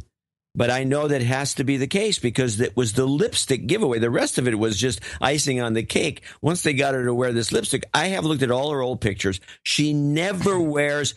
She wears a muted maroon lipstick it really fits her face. It's well chosen. She does not wear old lady, out of date, out of fashion, red lipstick. This is what an old woman would wear when she's, I'm going to be on television. Well, but I'm going to get named. John, I'm going to have to, I might push back a little bit because the way she spoke was so demure, so soft, and so trying to be not really controlling herself to not show a twinge of this. Well, hold on, let me finish. Okay. You just listen to how she was speaking. I'm going to say that there may be a mole in her camp who was responsible for her look. Eb said, this is what you want. This is going to be great. I would really question that because these networks are very strict. She doesn't let anybody else do her makeup just because they're from ABC. I don't buy that. She travels with her hair and makeup people. The mole thing, I think, is way out. I think it's too far out. But then they're just stupid. A woman, if that's true, she should be fired immediately. Yes, of course. Now, back to this setup. The style of talking is identical to what she did with Andrea Mitchell. Yes, which I have a clip of. A little Xanax. Well, we did the Andrea Mitchell thing. I have a new clip. Clip. Yeah. Okay. She's the little Xanax or something. She's very, and she threw the same liar. Little Tylenol PM. Yeah. A little liar thing, that same meme right at the beginning. You threw that bar at her. Of Xanax. Blink. She was fine with it. Didn't care. Ding, ding. What? And she waltzed through the thing. I thought was very harsh. Yeah. But whereas harshness really showed, I think its true colors, was the intro, which is I have the ABC Mirror intro to the Clinton interview. It's got innuendo. It's got negative memes. It is just a stunner. Good evening, and it's great to have you with us here on a Tuesday night. And as America goes back to work, back to school, for Hillary Clinton, it is back to a new reality. Her poll numbers sinking fast, and tonight she is talking exclusively with us, saying, "I'm sorry," and not just once. Tonight here, no question off limits. The private server, what was she thinking? Can she survive this? And the new headline tonight that at least 2 emails reviewed are top secret. And in a very candid moment, we ask, does she ever quietly wonder, why go through all of this again? We want you to watch and weigh in on Twitter and on Facebook. And we begin here with her emails. Yeah. That intro was so biased against her. Sure. It was dynamite. I thought it's one of the best things they've ever done in terms of propaganda. Do you want to listen to a bit of her about the email thing, the way they started off? Yeah, I have that, but you have it. You have the whole. Just a giant file. Yeah, we'll leave that in so people can listen to the whole thing. But this is just the kind of the opening, and just listen to the cadence and how she speaks, and then close your eyes and imagine a ghost with thin red lips. And when voters were asked, what is the first word that comes to mind when you think of Hillary Clinton? Words like liar, dishonest, untrustworthy were at the top of the list. Does this tell you that your original explanation about the private server, that you did it to carry one phone out of convenience, that this didn't sit well with the American people? Well, David, obviously, I don't like hearing that. I am confident by the end of this campaign, people will know they can trust me. And I love it when she goes down a little in her lower register, because that's kind of the mother matronly type of talking. That I will be on their side and will fight for them and their families. But I do think I could have and should have done a better job answering questions earlier. I really didn't perhaps appreciate the need to do that. What I had done was allowed. It was above board. But in retrospect, certainly, as I look back at it now, even though it was allowed, I should have used 2 accounts, one for personal, one for work-related emails. That was work-related emails. This is a completely different Hillary than we usually hear. Usually she's talking like, mistake. I'm sorry about that. I take responsibility. And I'm trying to be as transparent as I possibly can to not only release 55,000 pages. 55, let's just to put it next to each other. Let's just get I'm going to pick a random Hillary clip. Here, what do we have here? Excerpts leaked out today. That's shit. Anyway, of my emails, turn over my server, but I am looking forward finally to testifying before Congress, something I've been asking for nearly a year. Yeah, that's really rich. I've been asking to be before Congress. No, you haven't. Here's the Hillary cadence. We have allowed our criminal justice system to get out of balance. That is a version. How about the Hillary blabbering? That I could go back to what I had been doing. Yeah, that's the Hillary, That's how she normally talks. Here's the Andrea Mitchell piece. Now, does Andrea Mitchell, who does she work for? She's ABC? MSNBC and NBC. Oh, okay. So she got to do an interview, whatever. But yeah, she's obviously a shill. She's also rebooting her campaign. Rebooting? That's good. That's funny. Hey, I got an idea. Since it's the email server, let's use a computer term. I know. Rebooting. After complaints from donors about the email controversy and polls now showing Bernie Sanders pulling ahead of Clinton in New Hampshire and possible candidate Joe Biden doing better than Clinton against Donald Trump. Thank you for being here. Thank you for wearing Ellen Blue. Ellen Blue it is. Hillary Clinton tonight taping The Ellen Show to appear Thursday. It's all part of a campaign reset prompted by falling polls and the email controversy, trying to show Clinton's fun side with Ellen, along with a lighter touch on the campaign trail. And a lighter touch. Joyfully. And next week... The problem is Hillary Clinton is humorless. That's her problem. She has zero humor. Nothing she says is funny. When you can dig this clip up if you did pull this one off. She thought it was funny when they went in and killed Gaddafi. Oh, and she was there with her buddies saying, "We came, we saw, he died," and she laughed. You mean Lady Macbeth is what you mean? Lady Macbeth. Yeah. I have that. Hold on. This is, well, actually, the way it went down is she was doing an interview, and Uma Abedin leans in and shows her a BlackBerry. Like, oh my God, is this confirmed? Oh yes. Oh, we've got him. We've killed him. So, I mean, that is the land of unconfirmed. Yes, we came, we saw, he died.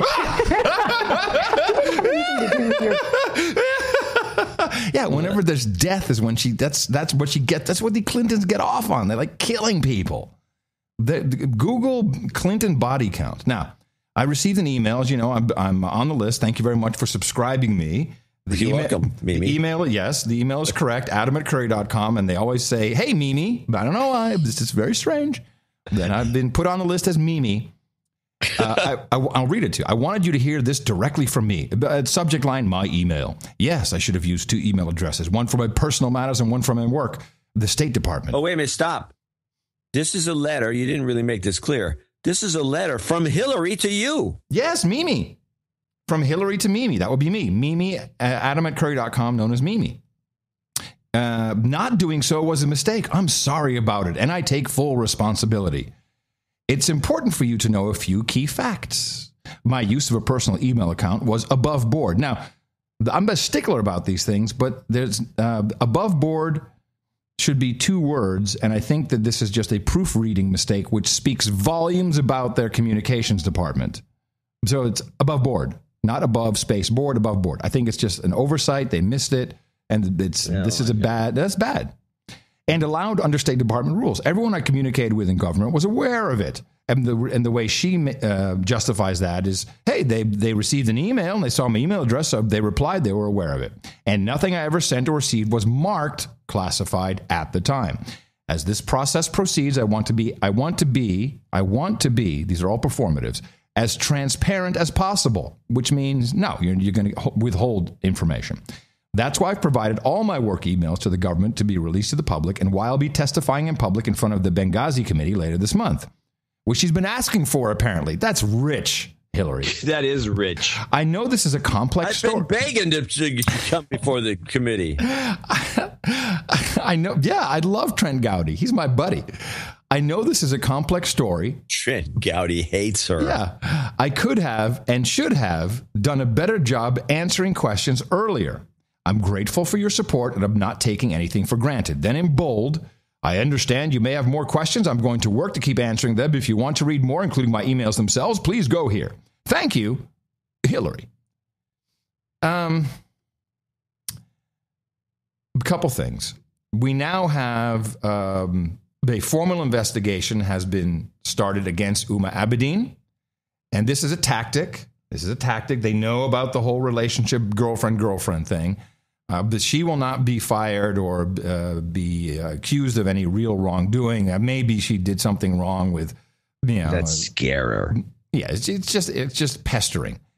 However, I did find out who the actress is that she's been banging. Okay, now I have some thoughts on this too. Okay, who is it? Mary Steenburgen. Oh, that would make sense. She was, wasn't she? She was the, didn't she play the wife of, what movie was she in? She's been in a bunch of stuff. Well, anyway, so I have a pertinent. But is that the one that is that? Can you go back? I don't know if you can do this, but you should be able to. Can you go back and give us the National Enquirer? Because I didn't write it down. The criteria. Yes, for the 3 women. Of course I can. That are supposed to have been in that email. Yes, this was in our previous show, Juloon, and I'll go into the show notes. Hillary, here it is, National Enquirer. I am so good. We have the following. The Enquirer learned the list of Hillary's lesbian lovers includes a beauty in her early 30s. A beauty. Who has often traveled with Hillary. A popular TV and movie star. That would be Steenburgen. The daughter of a top government official and a stunning model who got a career boost after allegedly sleeping with Hillary. Now, give me that last one again. That's the one that's confusing. Okay. The top and a stunning model. That means tall. Who got a career boost after allegedly sleeping with Hillary. Now, I have the TV and movie model, and the reason why, because I don't give a crap who she has sex with. Gives a crap. You know, somebody thought it might be Amy Schumer. Yeah, I don't know about that. Because she's related to Chuck and all that. I don't know. I don't think that. No, together a lot. The Clintons and the Schumers, it doesn't gel. But the reason why this is interesting is you'll recall that we heard from. Hold on. Could Schumer be the government daughter of a government? Something just misconstrued. Yeah, but it's could be. But I don't know. I don't have that. All I have is Mary Steenburgen. And the reason why it's interesting is because we heard very early on during the last time she ran that the Secret Service would never let her win because they would spill the beans because they hate her. Yes, they do. And this is from Jack Wheeler. It's a name we should remember. Jack Wheeler. Well, you see if you can find him. But he wrote an op-ed, and this is something that was overheard from Secret Service agents. I'm quoting from this op-ed. This is going on now. My God, she has that girlfriend, Mary Steenburgen, that actress. Yeah, that's one of her squeezes. 2 Secret Service agents walked in on them in the anteroom of the White House in flagrant delicto. I mean, right then and there. What is flagrant delicto? Does that mean naked? Oh God! I think it's flagrante. No, it says flagrante. Flagrante. Flagrante delicto. That means naked. Ex-presidential aide Jack Wheeler's body found in landfill. That guy? That guy! So he wrote this piece and then he was found in a landfill. Oops. Yeah, no, these Clintons are all above board. One word, above board. The actress that emerges is Mary Steenburgen, a skinny brunette best known for playing Steve Martin's wife in Parenthood. The she in this story is Hillary Rodham Clinton. Happily defaming both as Jack Wheeler, a 49-old adventure travel impresario. Oh, that's a different guy. That is a different guy. Yeah. But this has been a DC rumor for a long time. Not that people really care, but having the Secret Service guy says, one agent says, I doubt I could take a bullet for her. And I don't think it's because of the lesbian affairs. It's just she's a dick to people. You know she is. You just according to that book, there's a book that came out, the Secret Service book. Was that the one you're quoting from? There's a whole book that came out of just nothing. Yes. But well, that's repeated in the book, but this was from a 1994 issue of Outside Magazine. Okay. It was called Lord of the Big Guys, is what this was. Oh, that's good research. Yeah. Well, it's not, to me, it's just not that interesting who she's banging. Although, Mary Steenburgen's pretty the American electorate. Yeah, true. They care about what's going on with Kim Kardashian. They want to know who Hillary's in the sack with. And with that, I would like to thank you for your courage and say, in the morning to you, John C., where the C stands for Cruise Clips Dvorak. In the morning to you, Mr. Adam Curry. Also in the morning, all feet on the ground, boots in the air, subs in the water, and all the dames and knights out there. In the morning, everybody in the chat room, noagendastream.com. Good to have you all on board. Trying to be helpful. I can see someone's trying. And in the morning to Neil Campbell, at Neil Campbell. He is the artist, one of many who produced the album art for the previous episode. That was the Jaloon episode. He had that cool Eat More Squirrel. It was a nice piece, actually, that Neil made for us. And you can see all... Sorry? And it's funny. It led into this show because we talked about eating squirrel today. It's not funny. It's not. I'm not laughing about that. It's just not funny. Well, but I don't think squirrel's that big of a deal. I think it's when they're making us eat garbage. But it's not funny. You said it's funny. It's not funny. Oh, I see. Because of that little phraseology usage that I picked up from you. Thank you. It's not funny. NoAgendaArtGenerator.com is where you can always see all the submissions, where you can submit if you'd like to help out. We really appreciate the work that all of our artists do. Submit. You must submit. Resistance is futile. Let's thank some people. All right, let's thank some people. We did have some people come in, unlike the last show, including Mr. Anonymous from Mill Valley, California. He came in at $500 with nothing to say except keep me anonymous. Didn't you want like an ABCDE anonymous, the F anonymous? Apparently not. Okay, all right. Not interested. Well, thank you very much, Anonymous. We appreciate it. And then we move right to David Young, who's right down the street from him in Tiburon. Huh. Hey, there's your random numbers. Did he not have a... 46639 from Tiburon. Didn't he have a note? I looked and looked and looked. I guess not, huh? Well, maybe he did. I didn't see it. Hold on. But he was coming in with another name, maybe his wife. I don't know. I'm taking a look. 91. No, I don't see anything. Ferdinand Becker in Arcadia, Florida, at the other end of the spectrum, 34265. ITM Gents is my second installment on the way to knighthood in the amount of my billing zip code. Why not make that a pledge category, bitches? A zip code pledge, bitches? Mm-hmm. Californians would have to really pony up. Mm-hmm. The third installment will arrive by year's end. Thanks to Adam, I now have an Amazon Echo. Oh, nice. Echo. Hello, Echo, or whatever the name of the thing is. Alexa. By the way, my 5-year-old asks Alexa to tell us jokes every day, and it seems that the joke database in the cloud was recently expanded as we know them as we knew them all by week 2. Sometimes, the other day, just sitting in the house, I got the music playing, we're talking, and then out of the blue, Alexa goes, "What is black and white and red all over? A skunk with rash." Oh, she's talking again. Oh, shoot. Oh, let me turn. She just piped up again. Chimed in. I think she pipes up. Mm. And while I was in the car driving, then Phil Schiller or Rachmaninoff, whoever the guy was with the pointy nose, the big hook, big nose. I didn't mean to say hook nose because I didn't mean it in that way, but he has a hook nose. He said he did a demo. He did "Hey Siri," and I swear to God, Siri activated. The video stopped playing. Well, don't stop listening to the show just because I said "Hey Siri" or Alexa. Okay, Google. Okay, Google. Anyway, he continues. It's the biggest. It's the biggest security hole in the universe. But okay, whatever. In the cloud, recently expanded. We knew them all by the week 2. And thanks to John, I'm now enjoying Rain vodka, made in the USA and distilled 7 times. Does that get any better, or do things get any better than that? Many thanks for the continued analysis of so many great topics. Keep it up, please. Play a quick round of your best Rick Perry clips. I got some. Yeah, adios, mofos. Have you ever had Effin vodka? EFFEN, Effin vodka. No. It's cucumber vodka. It's cucumber-flavored vodka. Well, yeah, there's cucumber flavors in it. There's cucumbers in it. They should serve it with cucumbers. It tastes dynamite. Yeah. This is good stuff. Now, was that when you were talking about the Chenin Blanc blend with... the Viognier?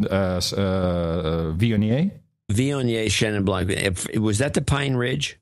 Yes, it was. All right, I had that wine. What did you think? It's sweet. Yeah, it's a little sweet. No. Too sweet for you? It's too sweet for you. Oh, I'm sorry. Well, I shall refrain from drinking it now. Well, I mean, it's a good wine. It's a refreshing wine. On a hot day, you're in Texas. Yeah. I would say it's probably a fantastic one just to swill. I would rather have Effin vodka than the Sauvignon and the Sauvignon. The Chenin Blanc wine would probably be better for you than drinking vodka during a hot day, but okay. No, I drink it during the show. Adios, mofo. And you can always follow me on Twitter at... You've got karma. Yeah, walked into that one. You sure did. Sir Quistan in Blyton, Lincolnshire, UK, 333. And we got a birthday shout out for his son, James. We do. Which is coming up tomorrow. Yeah. Sir Haggis, $250 from Bradenton, Florida. Sir Haggis opted out at Tampa International this weekend after my sensual yet short molesting. Very good. The TSA monkey said he didn't blame me for opting out. Good to know, you twat waffle. Twat waffle. What he said. That's unfriendly. He would like a chemtrail, Dr. Kiki. It was worth it, karma, and loves us. Oh, well, we loved you too, man. Chemtrail. It was worth it. It was worth it. You've got karma. Bada bing. Bing, bing, bong, bong, bing, bing. Bing, bing, bong, bong. Bing, bing, bong, Sir bong. Adam Johnson in Plymouth, Minnesota, 23456. Hey, John and Adam, heard donations were down. Yes, they were. So wanted to do my part to help the best podcast in the universe. If you can spare any work karma along with any combination of jingles, it would be much appreciated. All the best. Night of the Lobster. Is there Sir Adam Johnson, Plymouth, Minnesota. So work karma, he wants jobs karma. Jobs karma. And what else should we play? Just want something... how about something that we haven't played for a while? You know what you got? One of the things was, and it still comes in my brain. I can't really, when I think about it, I just started thinking about it. Now I'm hearing it over and over. Swine flu theme. You mean the... Swine flu minute. Oh, the No Agenda Swine Flu Minute? Yeah. Okay. It's the No Agenda Swine Flu Minute. Yeah. No.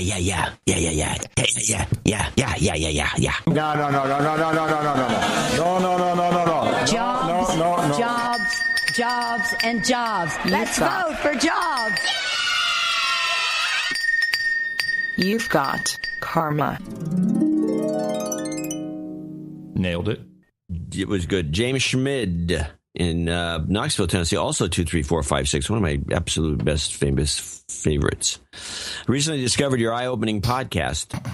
Short-term boner, now a first-time donor. Your twice-a-week productions are a true breath of fresh air amidst the malodorous established media. What? Malodorous? Malodorous. Like shitty smelling? Bad smelling. It's malodorous. Good word. It's a great word. Malodorous. It's a good one. Kurt Loder, malodorous. I don't think I've ever written that word out, but it's a good word. Please use the attached donation to carry on your work. Carry on, and thank you for your courage. Best wishes from the home of the gender binary-friendly University of Tennessee. You know, there was, just staying with that for a moment, maybe this is a good point to bring it up. On Medium, there's a subgroup. Medium, I'm not quite sure what that is. I mean, I know what it is and who runs it, but it's like this is a place where douchebags go post stories, the way I see it. Oh, I got something to say. I think you've summarized. Yeah, okay. And so you have Real Talk with Trans People. And I really do not like being put into a group, but I am in a group. I'm a cisgendered. And this is what people who are very concerned with pronouns call people like you and I cisgendered, or AMABs or AFABs. Now, you and I are both AMABs. We are assigned male at birth, and AFAB, of course, is assigned female at birth. And the point that is being made is there's a difference between sex and gender. However, this whole article is tips on how to talk with trans people, how to be an ally. And I do not like, it's a shit cis people say. So now all of a sudden I'm in a group because you put yourself in a group, you have to categorize me as cis. And there's all the things that you say. Stereotypers, man. Okay, so here's all the things that we as cisgendered a-holes say wrong to trans people. Okay? K. Okay. Here's an example. Shit cis people say. What did you used to be called? What's your real name? Who were you before? Apparently this is very insulting to say. Very, very insulting. Because that puts the transgendered in a spot of, just being wrong. You're an asshole if you say these things. And of course, people are only trying to be nice and politically correct, and they ruin it. Another thing you cannot say, this is a violation you make often, shit, cis people say, oops, but you can see how I made that mistake. I meant she. Sorry. This is so confusing for me. See, if you say that, you're an asshole. Hey, I got the sense that whatever you do, you're an asshole with this. Yeah, whoever wrote this. But stereotyping me or stereotyping in general is not okay. So then these are the same people that complain about stereotyping. Yes, by stereotyping cisgendered. Anyway, read the whole thing in the show notes. Learn. You got the wrong guy. Yeah, I know. I don't care. I mentioned to someone that, my partner, John, he doesn't care. He just doesn't care. He doesn't want it in his face. And, wow, that was the wrong thing to say. Well, then you can't be friends with him. I said, well, guess what? I'm not. This is the good news. He's not my friend. There was no comeback for that. He's not my friend. Who said this to you? Yeah. Uh-huh. Just it came up in conversation about trans, and because I'm complaining about Caitlyn Jenner being fake. Fake. Yeah. Fake. All right, onward. You can't be friends with him. That's a good one. Yeah, and I said, well, guess what? I'm not. I just have to deal with him. That's actually a good answer. That's a great answer. All right, here we go. Andre Schmid. Now, hold on. Wait, we did Andre. We did James Schmid. Oh, I'm sorry. This is Andre. Thanks to the random number theory. Whoa. You see, so how many Schmids have you ever met? And now we have James coming in from Knoxville and Andre. And they both spell their name with a D, no DT at the end. Yes. Andre Schmid in Lausanne, Switzerland. Now, if the number was the exact same, 2, 3, 4, 5, 6, then I'd have my mind. My mind would have been blown. But it was 20349. But it's still random number stuff going on here because that is just dynamite. It's like a name that, First off, please dedouche me as I've fallen overboard financially these last couple of months. A storm full of unexpected expenses hit me. Dedouche him, please. Yes, dedouching on the way. Go. You've been dedouched. Please accept my humble donation of $20349, which is comprised of a belated happy birthday to Adam, $51, a Mile High Club entrance, $52.80, $30 for my 30-day Gizmo Nation road trip, and a Swazzlenuff because I'll be on the trip not with one but two beautiful girls. Woohoo! Plus 2 plus 0 plus 4 plus 3 equals 9. Right on. Whatever that means, I'm happy. No, but busy wants to all-purpose karma from each of you with a jingle of your choice. Keep up the fantastic. I would prefer people come up with their own jingles. It's frying my brain. So we do a lot of work behind the scenes you don't see. Just tell us what you want to hear, but I'll choose one. Obama, Ebola has that song grown. Ebola's gonna kill us all. Amen. Fist bump. You've got karma. Yeah, whatever happened to that Ebola? How come we're not all dead? And the radiation? 10,000 dying a day. And the radiation from Fukushima? How come we're not dead? Oh, that was going to it was going to kill everyone on the West Coast. Why are we not dead yet? I'm so disappointed. I don't know. I took all that iodine. A lot of people died from iodine poisoning. Did you buy it from the seed man? I didn't buy any iodine.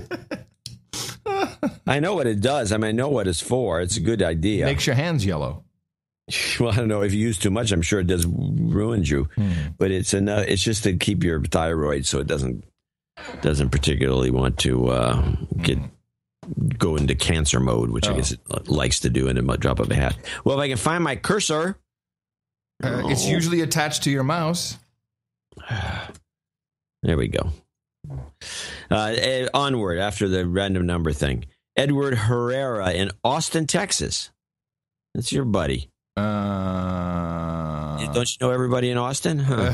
Hello, Jen. Staying with the theme of Austin, Texas, which John Lee teased the story about. I'm wondering if either of you can have a good crackpot. You know, I had an Austin, Texas clip from a couple shows ago, last show maybe, that I wanted to play. Okay. So when I teach, if you can still dig it up, because I know your system's different now. I'm wondering if either of you have a good crackpot. I'm sorry, keep going, yeah. I'm wondering if either you have a good crack. This is interesting. I do have the Austin clip because my system is different now. It's different. It's better. I know. It used to be if it was last week's clip, you couldn't play it, but I noticed you've been playing. But it's a 3 minute. It's a 3 minute clip. It's worth it. Right now? No. Oh, maybe later in the show. Okay. I'm wondering because it's just discussable. Okay. Because I think it's a bogus story, like a really, come on, give me a break. All right. I'm wondering if either of you have a good crackpot theory about the design of the 33-story Frost Bank building downtown. Yeah, the owl building, we call that. Right. Particularly how it almost seems owl-like when viewed at an angle.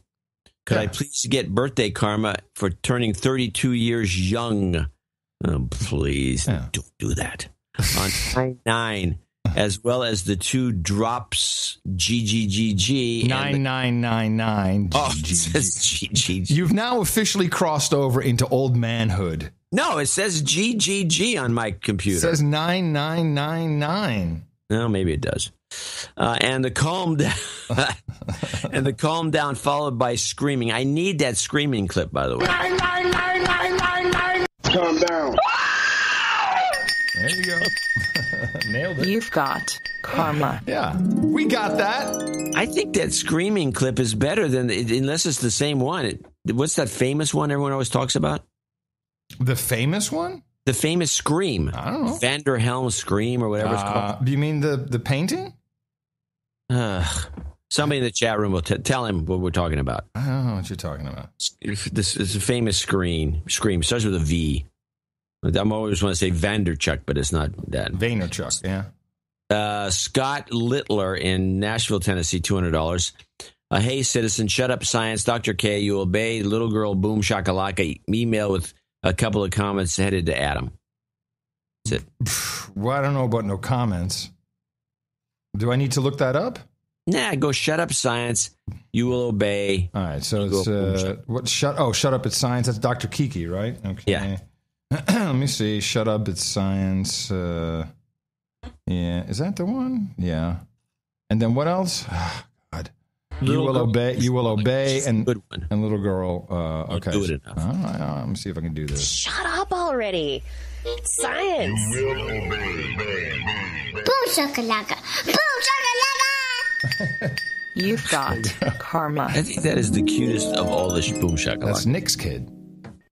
Nick's kid won't be sounding like that much longer. All right. All right. Get clips from her while you can. Mm-hmm. That was it, right? Yeah, that's all she wrote. Well, we do appreciate you stepping up. Our executive and associate executive producers are always heralded, and they're always thanked. It's in the first between the A and the B block of the show, specifically to make it just like executive producers are in the real world of Hollywood. No difference? Well, there is a difference, actually, because unlike the douchebags in Hollywood, we'll gladly vouch for you. And just a PR mention, because we haven't talked about it in a while, and I like them to keep up the speed because I think there's a couple things that we've discussed that have not been put on the list. NoAgendaBookClub.com, a great resource. Go to NoAgendaBookClub.com to find all the different books that we have discussed on the program and most likely have been reading. And we'll be thanking all our other donors later on in our D block. I don't know why that tickles me. It's funny. And, of course, we'll have a show on Sunday, and we need all the support we can get. Dvorak.org/NA. And, obviously, you can always be out there doing the very important work of propagating the formula. Our formula is this.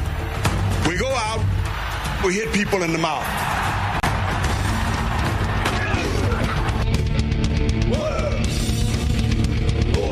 Hey, citizen. Shut up, slave. Shut up, slave.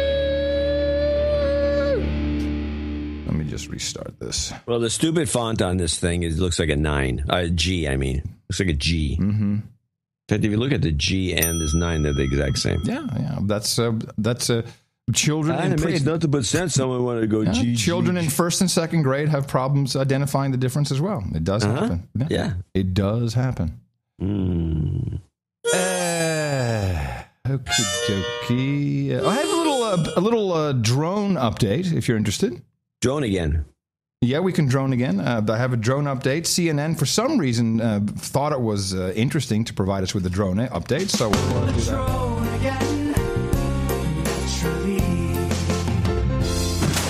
U.S. intelligence on ISIS inside Syria and Iraq is greatly improving across the board, a U.S. official tells CNN. A combination of more human intelligence on the ground and surveillance aircraft in the air. The result, a series of successful strikes against senior ISIS leadership. Junaid Hussein, the ISIS online mastermind and recruiter, killed in Raqqa, Syria last week. Haji Mutaz, ISIS second-in-command, killed outside Mosul 2 weeks ago. And a late-night raid killing Abu Sayyaf, a senior leader and financier for ISIS, and capturing his wife and a treasure trove of information. Treasure trove? How is it happening? According to the Washington Post, the CIA is significantly expanding its role in the drone campaign, identifying and locating senior ISIS leaders for strikes carried out by U.S. Special Operations Command. The expansion of the drone program is based in part on growing concern among U.S. officials over the ISIS threat. However, it runs counter to the administration's stated goal of reversing the militarization of the CIA and returning it to a solely intelligence role, an effort supported even by many Republicans. That's why they're called the intelligence agency, and why we call the armed forces obviously the people that are supposed to be carrying out military operations. Yeah, so there's McCain who wants to be doing the drones himself, apparently. Oh, yeah. Now, this report came out about a week and a half ago, and since then we now know, according to reports, that more than 50 intelligence analysts working out of the CENTCOM, the U.S. Military Central Command, have formally complained that their reports on ISIS and Al-Qaeda's the affiliate there in Syria were being inappropriately altered by senior officials to make it look like we were winning the war against ISIS. This is a huge offense. I saw this story and had some thoughts on it. I think I just tweeted them. That doesn't help the show very much. No, I can talk about it on the show, too. Okay, I'm listening. Nobody that listens to the show follows my tweets. I do. You're the only one. The real Dvorak for anybody out there. But most of the people are in the cars. I think that these guys are all going to get fired. Mm-hmm. And I think that they're making a lot of assumptions. I think they're getting too big for their analytical britches. You mean the intelligence guys or the guys who change the information? No, the intelligence guys. Oh, they got to shut the fuck up. Yeah, this is all being done for a purpose. They don't know what the purpose is. They're just supposed to gather the data and make their reports. They're not supposed to get involved with the decision making or how it's presented to anybody. Get back in line. Get back to what you're supposed to do, slave. Hey, did you get the latest your personalized copy of Inspire magazine? No, I don't get Inspire. Oh, but do you want a subscription? No, because if I give you one, then I have a chance at winning a free bike through my Grit membership. What? Not just kidding. Well, I want you to know what the latest is for now. Inspire magazine. This is your beat. This is my beat. Yes, indeed it is, and that's why I download everything, and why I will be picked up as a lone wolf domestic terrorist eventually. No, it's more like ow. Inspire magazine, known for how to make a bomb in the kitchen of my mom, which has been touted as just so inspirational for so many of my fellow jihadists, is now encouraging lone wolf terrorist attacks on U.S. economic leaders, including Bill Gates, Michael Bloomberg, and Warren Buffett. Oh, well, I thought there was also Sam Walton. Charles and David Koch, Larry Ellison, Sheldon Adelson. Sam Walton's been dead for a decade. I didn't say Sam Walton, did I? You said that. Well, that's what it said on the Fox News. But I don't. Jim Walton. Oh, okay, it's different. Yeah. So maybe, it's a G, not a 9. Jim Walton, who was one of the heirs to the Walmart. Now, this is getting, of course we know this is made in Langley. They they cobble this thing together. And I guess now the idea is to say that, the jihadis now should all kill anybody who's rich and preferably Republican. But, they kind of threw those are almost all Democrats. I know they threw in Bill Gates, Michael Bloomberg, and Warren Buffett, but you get the Koch brothers, Larry Ellison, Adelson. At what point did people just go, this is bullshit? Although, well, when I see something like this, what's the point? You got to think, what's the point? I'm thinking to myself, are they like soliciting money for the retirement, CIA, old folks home, or, who's like, what is the point of this? Do you have any thoughts? Yeah, well, let's do it in real time. So the presumption is this is a CIA publication. That's our presumption. Yeah. And most people's presumptions. It's certainly Al Qaeda's own in this. The Al Qaeda guys are going like, that's a good mag. That's a good sheet, man. We can't even come close to making that. I don't know. I really the list is kind of eclectic. It's left and right. It's supposed to be inspiring to do this. Does it mean that these guys will be talking more about the problem? Because they, Gates and Bloomberg and Buffett, they're all kind of vocal, I guess. Even Ben Bernanke. Gates is the one who'll be freaked out the most because he got pied once. Yeah, which is a very aggressive thing. Yeah. You have to get through all security with a pie. Yeah. And then you have to throw it in the guy's face, and that is just says, "Hey." So the picture, the article has a photo which shows several of these folks that are blood splattered pictures with a dripping gun next to it, and the goal of this so-called inspirational exercise by killing these people is to derail the revival of the American economy. Now, since when did jihadis all of a sudden care about the economy? And how does that make any sense? I don't know. It's just gone too far. It doesn't make any sense. These guys. I know what it is. Okay. Coke. Yeah. The CIA guys sitting around snorting Coke. I got a great idea. The CIA doesn't use Coke. That's right. They're drinkers. You're right. I got to get this. This was done on about the media, that crazy weekend NPR show they had, and it was wait, don't tell me. Wait, don't tell me. That's been canceled. That's been canceled, I think. Oh, these are old shows. Yeah, it's old shows. Oh, that's a dumb thing to cancel. It's hilarious. Anyways, I don't think it's been canceled because those aren't old shows because they have news stories that are contemporary. Wait, don't cancel. Don't tell me it's been canceled. You reading that from the... I'm looking it up now. I'm a radio guy. Well, whatever is canceled or not canceled, they had Bob Baer on. And there was a couple of funny things about it. NPR cancels... Wait. Tell me more. I'm sorry. Wait, no, it is. Wait, don't tell me. Is it the same? I don't know. Yeah, they're not canceled. Bob Baer, he's our regular. He's the guy in Denver who's an ex-spook, supposedly ex. Yeah. So guess what university he came from? Berkeley? Yeah. Gee, why does that surprise me? I got to it was very interesting. He told a lot of funny stories. Bob Baer. Yeah. I'm sure the guy's hilarious. Yeah. Yeah, that's why they keep him around. Of course. Anyway, I was going to go someplace else with that, but that's fine. I don't know what they're doing with this. This is nonsense. Well, yeah. And I think it's irresponsible. Yes. There was, I didn't clip that. Oh, I'm such a moron. Damn it. That was part of my whole piece. I was listening to Twit on the way back, and Jenny Jardin was on the show. And, she has breast cancer. And I don't think she's in the clear, at least not the way she was talking. And the whole show was weird. It wasn't about technology. It was about her growing, squash. I don't know. It was annoying. But at a certain point, she says, I have new religion.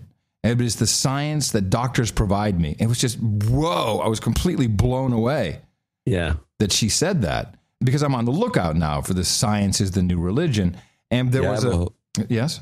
I have a whole spiel that I'm going to blow out on the show once I get a couple more items. Well, I have done a little taste of what it will be like. This is, what was this piece on? Well, it was about the Pope and his embracing of technology and intertwining it with religion. And they interviewed some PR woman from Twitter. And I should say, a PR millennial girl who's from Twitter and talking about, how great it is. And I just thought it was worth kind of putting into the category of science is the new religion, and you can't fight it because that's what's happening. The Pontiff, otherwise known as @Pontifex, has over 6 million English-speaking followers alone. No, by the guy, that guy who I predicted months before he became Pope, he's verified and I'm not. I mean, come on. I'm a Pope predictor. I predicted the Pope before the smoke. Verify me, Twitter. Tweeting daily messages of inspiration in at least 7 different languages and averaging 5,000 to 10,000 retweets from followers across the globe. Twitter, fits very intuitively with religion. What more do you need to hear? Twitter fits.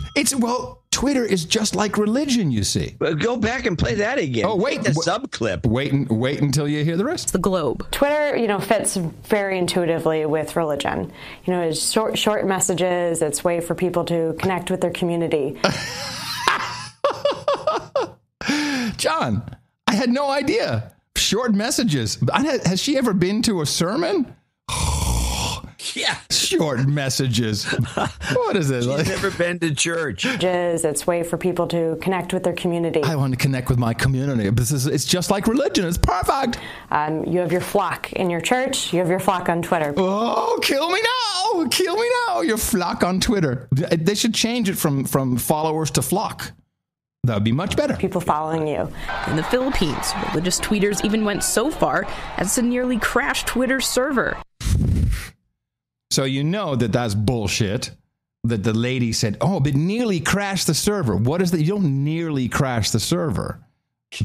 Overloaded maybe, but not crashed. During the papal visit. Whoa. But the Pope's active Twitter account also attracts naysayers as well. No kidding. Something the Vatican and Twitter are monitoring. Now, the Twitter is monitoring when people say ugly things to the Pontiff and his flock. If you read the replies to those, the discussions on Twitter are almost entirely made of trolling comments, people joking about the non-existence of God. And, that could really hurt people's feelings, so what do? We do have rules. If things are violating our rules, they are taken down. Oh, so Twitter's all in with this religion, and if someone says something nasty to the holy man, that, if they troll him, they have to take it down. It will be deleted because we're Twitter. We are the new religion like a flock. Fuck you. The Archdiocese of Washington sees Francis's visit to the U.S. as an opportunity to attract a wave of new followers, both inside and outside the Catholic Church. He's speaking these words of hope and inspiration, not only for millennials and young people, but anybody who is on social media. And so I think what that does is it brings the words of the church to life. It brings Jesus' voice to life. It brings Pope Francis's voice to life. Now, this is because he's really not real, I guess. Dead. He has to bring him to life. I find this fascinating because the tech horny amongst us will be all in and will say, yeah, this is great. It's just like it truly is. The tech horny love this Pope. They love this story. They just love it. Oh, yes. Twitter is like religion. It's perfect. You have your little sermons. You have your flock. And this is proof what is going on. And it's pathetic. Not quite as pathetic as the 2 phraseology memes that'll be passed in before this report is over. With the hashtag #WalkWithFrancis, churches across D.C. and Maryland are posting to social media platforms to help document the historic visit. In anticipation of heavy traffic, Twitter says it's been making improvements to avoid another global glitch. But at the end of the day, the church is hopeful that the followers' tweets will translate into action. Just one of the better reports I've ever heard. One of the better ones. Everything was in there. Glitch. All right, this is a prediction of sorts. I'm not going to put it in the book. The Pope will be dubbed. Somebody's going to be one of his sharp writers. I can't do it. I can't do it on the fly. I can almost do it, but I can't hit it. I know it's going to be better than anything I'll come up with. The Pope will somehow be dubbed the something Pope, the computer Pope, the Twitter Pope, the Cyber Pope. The Cyber Pope could be Cyber Pope. The first Cyber Pope. Cyber. But the Cyber Pope. We need alliteration. What can we do with the P? The P. And maybe it's not the Pope, it's the Pontiff, the Cyber Pontiff. Robo Pope. It'll be something. He's going to get a name. Chat room, this is your chance. Like the I Pope. Dream up a nickname. I Pope. I Pope. I like the I Pope. I Pope. That's actually not bad. Or the E Pope. The I Pope. I think I Pope. I Pope. Got myself an I Pope today. Which, of course, soon will be rebranded to Apple Pope because, we can't just keep using the I. Pope on a rope. Pope on a rope. Electro Pope. Nah, okay. Uninspiring. Well, it'll happen. Yeah. Yes. And I've always said he is a part of this new socialist world, that new world order that we're. He fits right in. He's doing a great job. Yeah. He's doing a fantastic job. And everyone loves him. But be very aware of this. And I'll have to grab that clip of Jenny Jardin. It was mind-boggling. Mind-boggling, because I know that she's one of the people. Somebody sent it. I heard it. Somebody sent it as the clip of it. But I listened to the show because I was driving back from Galveston. I couldn't finish. It was so... John, get on that shit. It was so boring. So boring. I think it's funny. It's funny. Science is the new religion. It is true. Well, it's been the new religion for a while. It's just now, I think it's peaked with the climate science religion. Yeah. What did I have on? I had something about that. What did I have? I had this was actually... it's kind of a long clip. Maybe. And there was Bob Guccione Jr. was on the WTF podcast with Mark Maron. Yeah. And he made a lot of sense. And he was talking about how... Yeah, I heard that too. Now, Maron is obviously all in on global warming, if you listen to his... Because Guccione was going on about how they couldn't do any anti. This is the religion.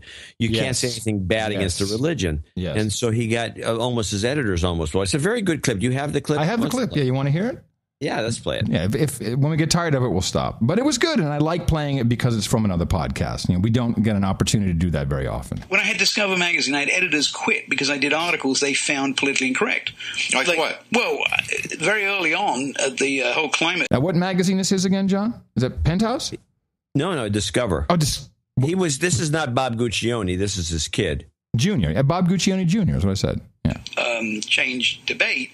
We published an interview with Bjorn Logstrom, I think his name is, who was then recognized as one of the leading climatologists in the world. I mean, people didn't do anything without checking with him first. And he said in this interview, he said, we don't really have great data on climate change. He says, we haven't really been looking for it. He says, but ironically, in my lab, we've been looking at something for 7 years, every minute of the day, every second of the day for 7 years, and it's sunspot activity. He says that in actual fact, we found a correlation of 100% between sunspot activity and the Earth's temperature. So solar storms, when they are directed at the Earth, because of course they're also not directed at the Earth, but when they're directed at the Earth, influence the temperature. 100% correlation, 100%. Right. It's parallel lines for 7 years. Mm-hmm. He says, so clearly, we're warming up, but the sun has a lot to do with it. Well, I had an editor literally quit, and others threatened to quit. They didn't. This was what year? At Discover in the year 2006 or 7. And I remember saying to this group, I had to call the editor. I mean, hold on. I said, listen, let me tell you something. First of all, the magazine is publishing this article word for word, and I'm final editing, top editing it. But it's not. You're not denying climate change. No, of course not. You're not denying the postulation of human responsibility for it. But you're presenting. I'm presenting another science. Science. And I said to them in this meeting, I said, science, the actual definition of science, is to prove a theory wrong. Is that true, John? That doesn't sound right to me. No, it is true. If that is the actual definition of science, No, it's not. It's part of the larger definition. I thought it was to take someone's theory to prove it wrong or right, but to continuously be trying to prove if a theorem is right or wrong. It's part of it, yeah. Okay. So I mean, not wrong, but this is specifically with what he says. I love Mark Maron going, No, he's all in. Mindedness to science that makes science fantastic. And you're a bunch of science editors. What? Yeah, he's thinking to himself, why am I talking to this guy? He's a heathen. Yeah. He doesn't believe in the climate, in the science. The science is in. It's resolved. Why is he even telling me this? And writers sitting around complaining and stamping their little feet because this was a politically incorrect thing to publish. So they didn't want to be associated with climate change denying. You're right. It was even before the phrase came up. Right. It was that early. So I said, listen, I said, the truth is the truth. And the truth about science is that it's never black and white. Mm-hmm. I said, so why is it that only one set of voices should be heard? Mm-hmm. I said, we know from hearing from scientists. I said, you know, because they told you, but there's a whole another group, by the way, very credible, who have another point of view. That has to be included. So, yeah, I'm not a denialist. You know what I am? I'm a hysteria skeptic. Yeah. And when he gets hysterical, I think that's enough. Yeah, exactly. But the point is well made. I think so, but it brings me to another clip.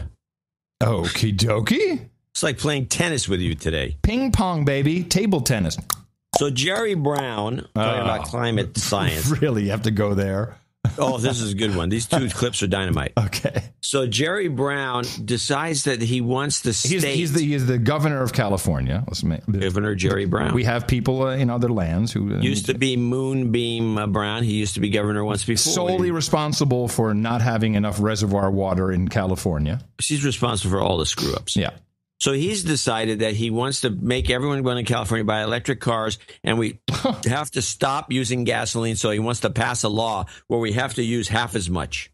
50%. Wait a minute. You can only fill up your tank halfway? Well, he says you can only get your allocation for the year will be half as much. You have to use half as much gas. We will have rationing when we get down to it. Not a problem. You want milk? You will have less milk, less gasoline. So his assembly, which now you have to remember, California's got a Democrat Hail Apple governor, a Democratic Senate, Democratic Assembly, all Democrats. But apparently, the Assembly decided they can't deal with this. So he got very irked by this, and I got a two-parter. This is him. Step back for a second. Okay. So did he publish an article, or was this a speech? Was this a policy proposal that he? It was a law he tried to get passed. A law. A law. Now, do you have any information on the background of this law? It was written by some guy. The background is that Brown is nuts. No, but I want to find the actual law. So, okay. The law is the law. The clip explains a little bit. Play Jerry Brown, Irk Part 1. Bitter pill for him to swallow, for sure. Jerry Brown was pushing a bill that was going to cut California's oil use in half by 2030. Well, today the bill's author dropped that mandate after it became clear he just didn't have the votes. Because climate change is not some little, issue that of a governor or anybody else here. This is an existential threat to your children. In a rather angry news conference this afternoon, the governor blamed oil companies for gutting the bill, but he pledged to keep fighting to reduce California's dependence on fossil fuel. Climate change is real. It's real. It's real. It's real. So he goes off. Senate Bill 350 is what this is. Yes, right. I knew that. It's a proposal to raise billions of dollars for road repairs, which we then won't be using because we're out of gas. Right. This guy is crazy. He's totally crazy. So he goes off, and everyone gets kind of freaked out by it, but I kind of have a take on it that's more traditional. We're going forward. The only thing different is my zeal has been intensified to a maximum degree. And nothing is going to stop this state from pushing forward on our low carbon fuel standard and our cap and trade and our electric vehicle mandate and all the rest. We're not going the way other states where they can say, no, you jump through the hoops and then we'll give you a few crumbs. We're not taking the crumbs, we're not taking the bait, and California will continue. I am Governor Jerry Brown.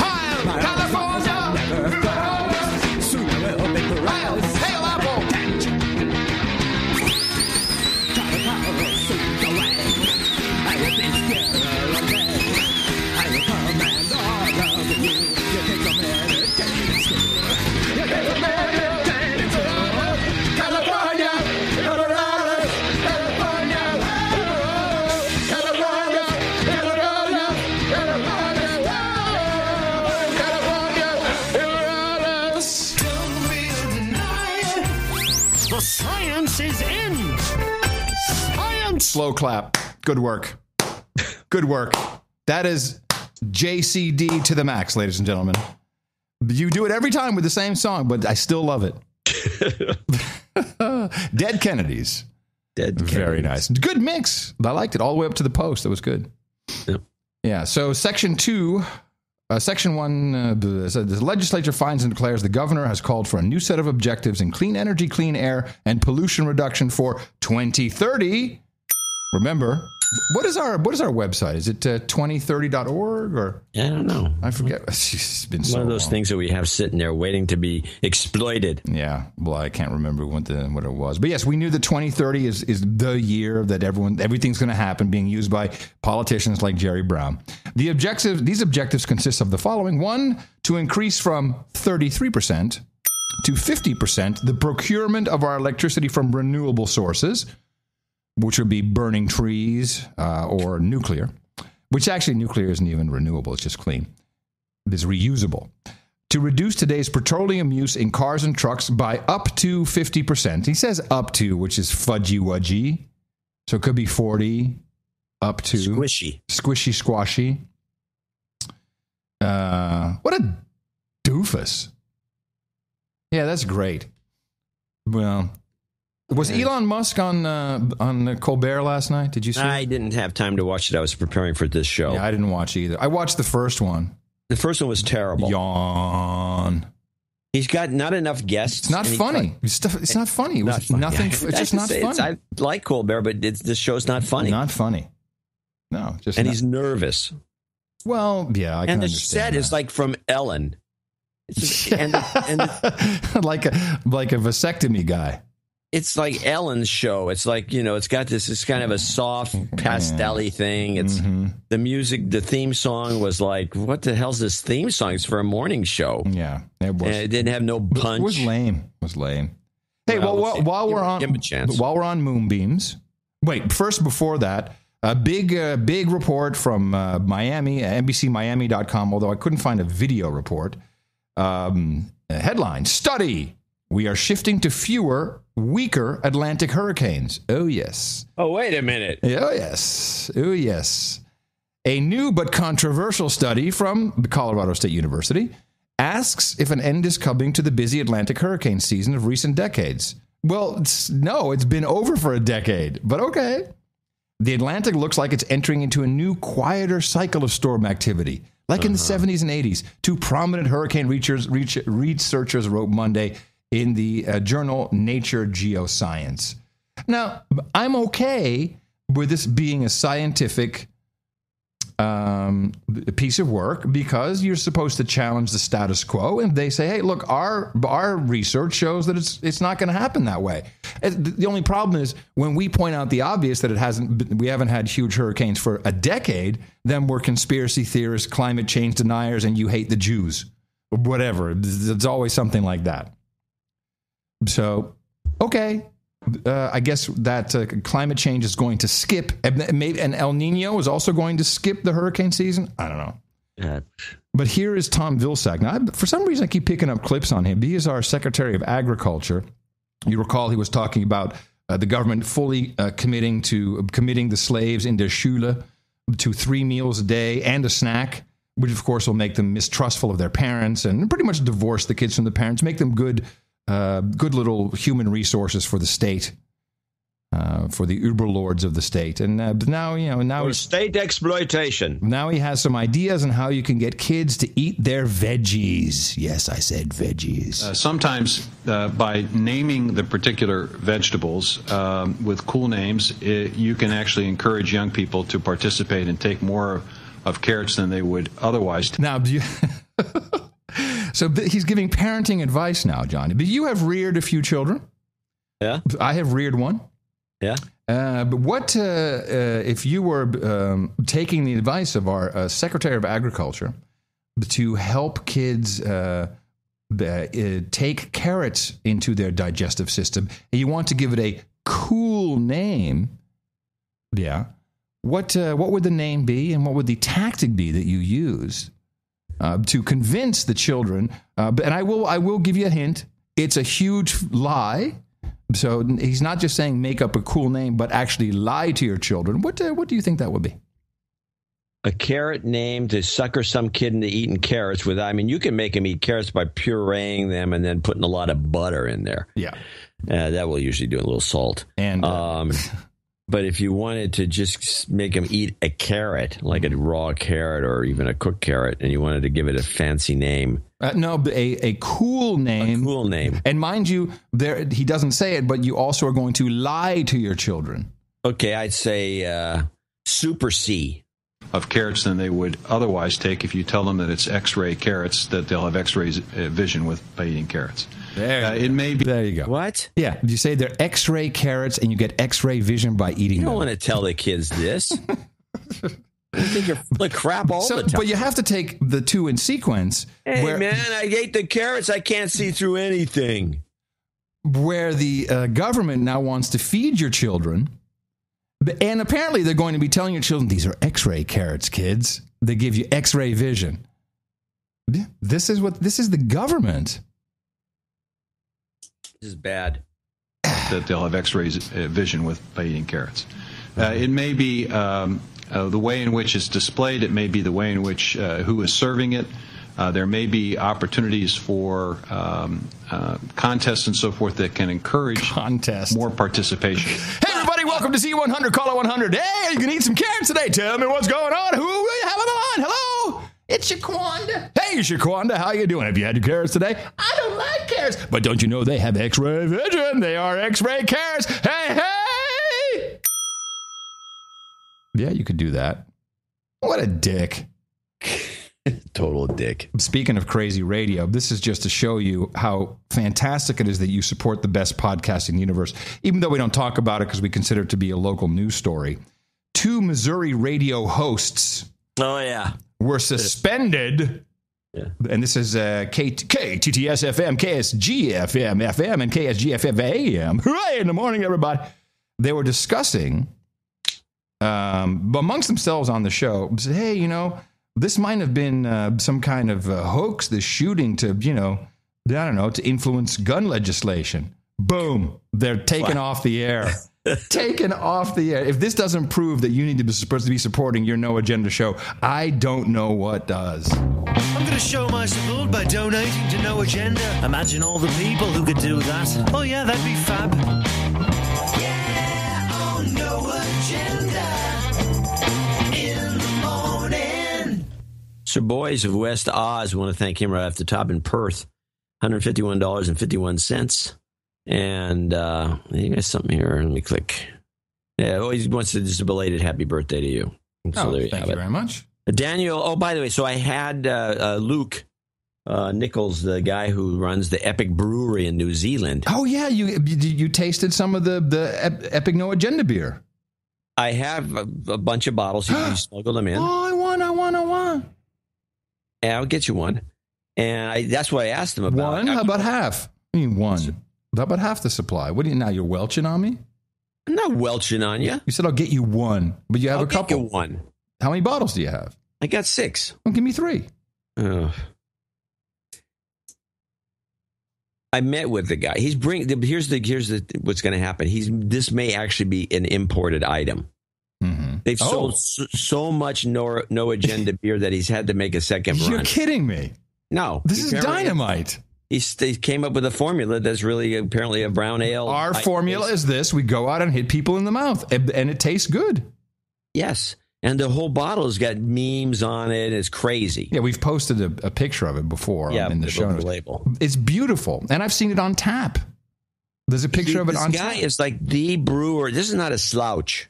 Well, although we have some really high-end brewers that listen to the show, that there's a guy I think he's in Wisconsin. There's a few, but dude, this guy is like the top brewer in the whole country. And we're a number one seller. We're a best seller because he has to make more, and they started importing it or exporting it to Australia. Oh man, those guys love beer. I've gotten some, and they're all happy. Can you imagine when I finally do my Down Under tour and people will be like, I don't know about that podcast, but I love your beer, mate. Exactly. We joked about that. Screw the podcast. That'd be the end result of all the work of the podcast. 755 episodes and great beer. You guys got a great head. So the beer you want, I have only one bottle of, because the No Agenda beer is a good beer, but he makes a beer that I think competes kind of with Pliny, which is a very famous beer that beer drinkers know about. He has this beer called Hop Zombie. Cool. And it is the hoppiest beer I have ever had in my life. It is so hoppy. But generally speaking, a beer with a lot of hops tends to be kind of bitter, and it never melds properly. It doesn't really taste. It tastes like a beer. It just doesn't come together. It's like certain wines, they use too much oak, and it never melds with the fruit, and it just becomes like when you drink the wine, you taste, oh, there's oak and there's fruit, it doesn't come together. This comes together like it's an astonishing product. And you are a very discerning, very critical connoisseur of alcoholic beverage. Yeah. Is it like an IPA? The No Agenda beer? Yeah. The No Agenda beer is what he calls it's an ITM brown IPA. It's cool ITM brown IPA. ITM BIPA. Yeah, there you go. How many BTUs? Well, I didn't get that. Okay. Anyway, so this is a famous product. Hopefully he's going to ship that over to the U.S. If he can get. He's over here buying hops, and at the same time trying to figure out how to get. His beer would be a success in the United States. Does it have the URL noagendashow.com on the bottle? Yeah, he's got everything on there. Oh, that's great. Well, welcome, beer lovers. Daniel Ehrlich in Boalsburg, Pennsylvania, 13263. To wit, I just made a donation in the amount of 13263 via PayPal, and he goes on. He's going to go, this should put him over the top, and he will be a knight today. Michael Henderson in Peachtree Corners, Georgia, which is everywhere, $101.01. What's it say monthly? No. Danny Baker in Morristown, Tennessee, $100. Sir Daniel Hochstein in Sedonia, Arizona, $100. Charles Brochetti in Incheon, South Korea. Is that how it's pronounced? I think it is. I think so. And hello, South Korea. James Brown in San Diego, California, $100. Scott Straight in Deerfield Beach, Florida, 8788. Robert Kane. Yeah, hold on. Scott has a douchebag call out. Oh, he does? Yes. Let me guess. Is your monitor fixed? Mm-hmm. Thanks for the quick Twitter reply. Please read online. Adrian Stride is a douchebag. And we'll put some general jobs karma for you and everybody else in there. At the end. Yeah. Robert Kane in Columbiana, Alabama, $73. That's right. November 4, India X-Ray Tango. 7 3s from Kilo Fox 5, Sugar Lima November. Ditto. I'm reporting you. Snitch. Brian Kaufman in Phoenix, Arizona, $61. Michael Astfalk in Berlin. He says back from douchebag territory. He's in Berlin. Well, what's happening is we're talking about Germany. This always happens. We talk about Germany, about the the migrants, and people are listening and go, hey, these guys have got it. And they send us info, details, insights, thoughts, articles, videos. It feeds on itself. It's how it works. Patrick Boyd in San Diego, California. You missed Matt Seaver. Matt Seaver in Knoxville, Tennessee, double nickels on the dime. Pat Boyd in San Diego, double nickels on the dime. Chris Facer in Auburn, New South Wales, $55.10. Sherry Laurie in Seaholm, Victoria, Australia, $55. $52.80 from Gary Barnes in Denver, Colorado. Mathieu Helly in Gatineau, Quebec. $51. Dame of Burn Village. Bernie Village. Well, that's right. It's Texas, so instead of being pronounced Burn. She says, you lost her job after 15 years, 2 weeks before her 50th birthday. Send pictures. I have a dream interview coming up after 5 months of job searching. Please supply me with some major job karma. Dame of Bernie Village. And we will do that at the end of the thank you segment. This is ageism. What? That she got fired. Well, I immediately corrected that by saying send pictures.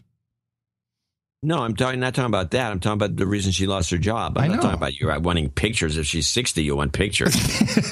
Brian Matthews in Balbriggan, anti-ageist. $51. Gaith Taha, Milton Keynes, Buckinghamshire. And then again... Wait. She has a douchebag call. Why don't you see these? You don't see the big red thing? Yeah. Can I have a douchebag call out to O. Devane? Douchebag. And Mary. Douchebag. Also calling all my UK comrades to stop paying the TV license, and pay you instead. Gracias. Yeah, that's a good idea. And to triple up, so we've had 3. They have this random number theory applies to the dead celebrity. One celebrity dies, they figured 2 more are going to go. It's always 3. This is our 3rd random number coincidence. Paul Vella in Milton Keynes, same spot in Buckinghamshire, UK, $50, same amount. Huh? There's only one thing I can say to that. I'm shocked to find numerical coincidences going on around here. There you go. David Peyton and Asen Drent. No. David Peyton, Aubrey, Texas. There you go. Okay. Jan van der Laan. Jan van der Laan. It's the cadence. Jan van der Laan. Jan van der Laan. If you say van der Laan, it's van der Laan. Van der Laan. No, just try it. Van der Laan. Van der Laan. Very Nailed it. And Asen. Drenthe. Alexander Sukovy and Sukovy. And hello. The cadence of the Russian, they keep saying, no, you're pronouncing your Russian like an American does. Sukovy? It's Sukovy? It's something different. No, Sukovy. It's probably, it sounds like a helicopter. Alexander Sukovy. He's always coming in from Moscow. It's great. And always helping us, always supporting us. Almost every show. He must be a baron by now. He should count his... It's got to be a sir. Count his Oreos. Mm-hmm. Tim Abel in Bergfield, UK, $50. These are all 50. Let me just go through 50s. Jonathan Mayer in Xenia, Ohio. Irina Marchenko. Mm-hmm. In London, UK. David Oliver in San Francisco. Let me wave out the window. There you go. Morris Tate in Vallejo, California, another local. Stan Bereziuk in Bothell, Washington. And he puts at the end, sanity payment. That is our group, yeah. Okay. And congratulations to the Dvorak Horowitz Unplugged show for getting all the rest of our donations. We had some make goods here. Let's see. One is a birthday make good. Let me just put that underneath here. Missed that one. Douchebag call out for Jake Counts of Sonoya, Georgia. I don't know why I missed that one. And karma for Jeff Young's father, William Young, who is in the hospital. So we'll add that. Why don't we just do the whole karma thing and the jobs karma right now? That'll help everybody. Jobs, and jobs. Let's vote for jobs. You've got karma. Okay, very good. And do we have anything else? No, I think we can go straight on to thanking you and asking you to support us for Sunday's show. Dvorak.org/NA.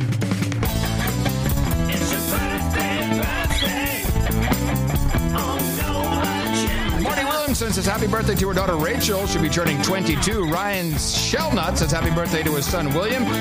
He turned 7 on September 26th. Sir Quiston says happy birthday to his son James, who will be celebrating on October 11th. And Edward Herrera turned 32 on September 9th. That's the make good. Happy birthday from all your friends here. And Uncle Adam and Uncle John are the best podcast in the universe. It's your birthday, yeah. Then we have 2 knightings, Daniel Ehrlich and Sean Kelly. Sean Kelly, is he giving us the choice? He says he either wants to be circumvent of the man protector of privacy or circumvent the law protector of privacy. Well, I don't know. I guess he leaves it up to us. We can make a decision. I think the law protector is nice. Don't you think? Okay, yeah, sure. Yeah, it's okay. There's mine. Oh, hold on a second. There it comes. Oh, Jesus, it's stuck in here. There you go. All right, Sean Kelly, Dan Hart. Oh, of you, get up on the podium here. You are about to join the very illustrious group of knight and dames at our round table here at the No Agenda Show, and I proudly pronounce the KV for your help and support of the program. Sir Cumbent, the law protector of privacy, and Sir Dan, both of you have waiting for you at the round table. Hookers and Blow, Rent Boys and Chardonnay, Black Hose and MD 2020, Cuban cigars and single malt scotch, ass cream with bear fillings, porn stars and pot, Cabinets and Cabernet, opium and warm orange juice, hot pants and booze, geishas and sake, bong hits and bourbon, and of course the illustrious mutton and mead. Please head on over to noagendanation.com/rings, and we'll get them out to you with the sealing wax, etc. And thank you for supporting this show. There's no other way we could do it without you. No, in fact, we'd be fired. Yeah, in a heartbeat. Man, where did the time go? We would have been fired 2 or 3 times by now. It's already 2.5 hours that we've been doing this. What happened? We only have 15 minutes left? Yeah, not 10, 15. Well, I've got a good story, a funny story. Well, it's not funny, but I just like the way that the news hour. By the way, when I'm doing the 3x3, 3x3, 3 it weeks, really makes me appreciate the news hour more and more. But again, CBS does the best job. But I like the way they can do a deadpan story. Now this is the Gwen, the hagiographer. Talking now, there's a guy in Kansas. This story was not covered by any of the big media, but it's about a Jew hater in Kansas who shot up a place, and now he's going to You mean a domestic terrorist? Domestic terrorist, but it never got picked up that way. That it was avoided. It was like not wasn't in the mix, so it wasn't approved. It wasn't sanctioned by the government, so it just showed up as a story. And so then they play it. This is playing the story out, and I just thought it was hilarious. I don't know why. Yeah. Okay. I have it. A Kansas jury is recommending the death penalty for a white supremacist who attacked Jewish sites last year. Fraser Glenn Miller shot and killed 3 people and said he wanted to kill Jews, but it turned out that none of the victims was Jewish. In court today, Miller told the jury he didn't care what they decided, and he gave the Nazi salute. He should be killed for being stupid. What a moron. He gave the Nazi salute. You mean Hail Apple? Is that what he did? No, Hail Apple's different. That's not much. Not much. No. Hail Apple is the fist straight in the air. Right. Well, by the way, I have noticed this, and I've noticed this. I think I saw an example of this on CBS. Who was not in on Trump. Instead of running there's so much video on Trump, right? I mean, it's just tons of it. Yeah. And they just decided they're talking about Trump, and they show a still image instead of a video. And it was very subtle, and you wouldn't catch it right away. If you're no agenda, mindset, you probably would have caught it. But he was waving to the audience. It was just a still shot with a bunch of people gathered around him and say, he draws a lot of a big crowd. And he's waving, but in a funny way, that wave looked like a Hitler salute. Yeah. And I was thinking, why are they showing a still image? I need to read something to you. Hold on a second. The TV. Well, so this whole Donald Trump is Hitler thing, which, we identified early on. Yeah. Let me just find this for a second. So one of my Obama bot friends who has not been to the dinner, but she's a good girl. And she was writing something about Trump. Let me just find if it's on Facebook, of course, where all the good stuff happens. And here it is. Well, there's a whole bunch of things now. Donald Trump is an embarrassment to our country. He's an indictment of it. The fact that he is the conservative frontrunner for the highest job in the land with absolutely zero experience, flaunting a ticket of unbridled bigotry, xenophobia, and misogyny clearly shows everything that is wrong with the USA. They're buying it hook, line, and sinker.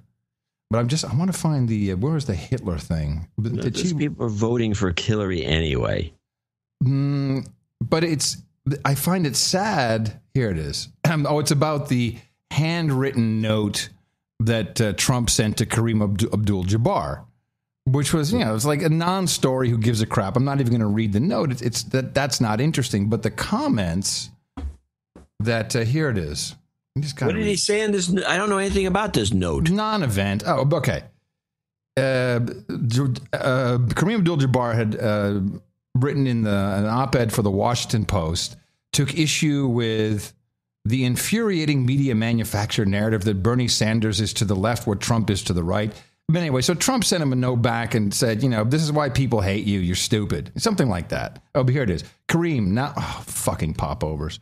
Now I know why the press always treated you so badly. They couldn't stand you. The fact is, you don't have a clue about life and what has to be done to make America great again. Best wishes, Donald Trump.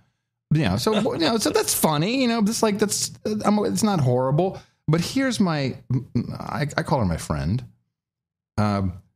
And she's responding to one of the other commenters.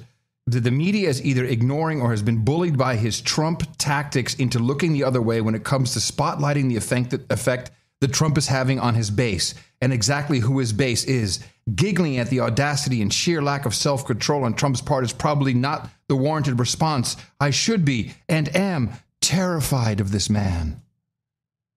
Are you kidding? Yes. They're terrified that Trump will be here. So she's responding to this. I'll just go halfway. I wish the media didn't get so caught up in the humor of the absurdity of Trump's behavior. This is Obama bots posting on Facebook.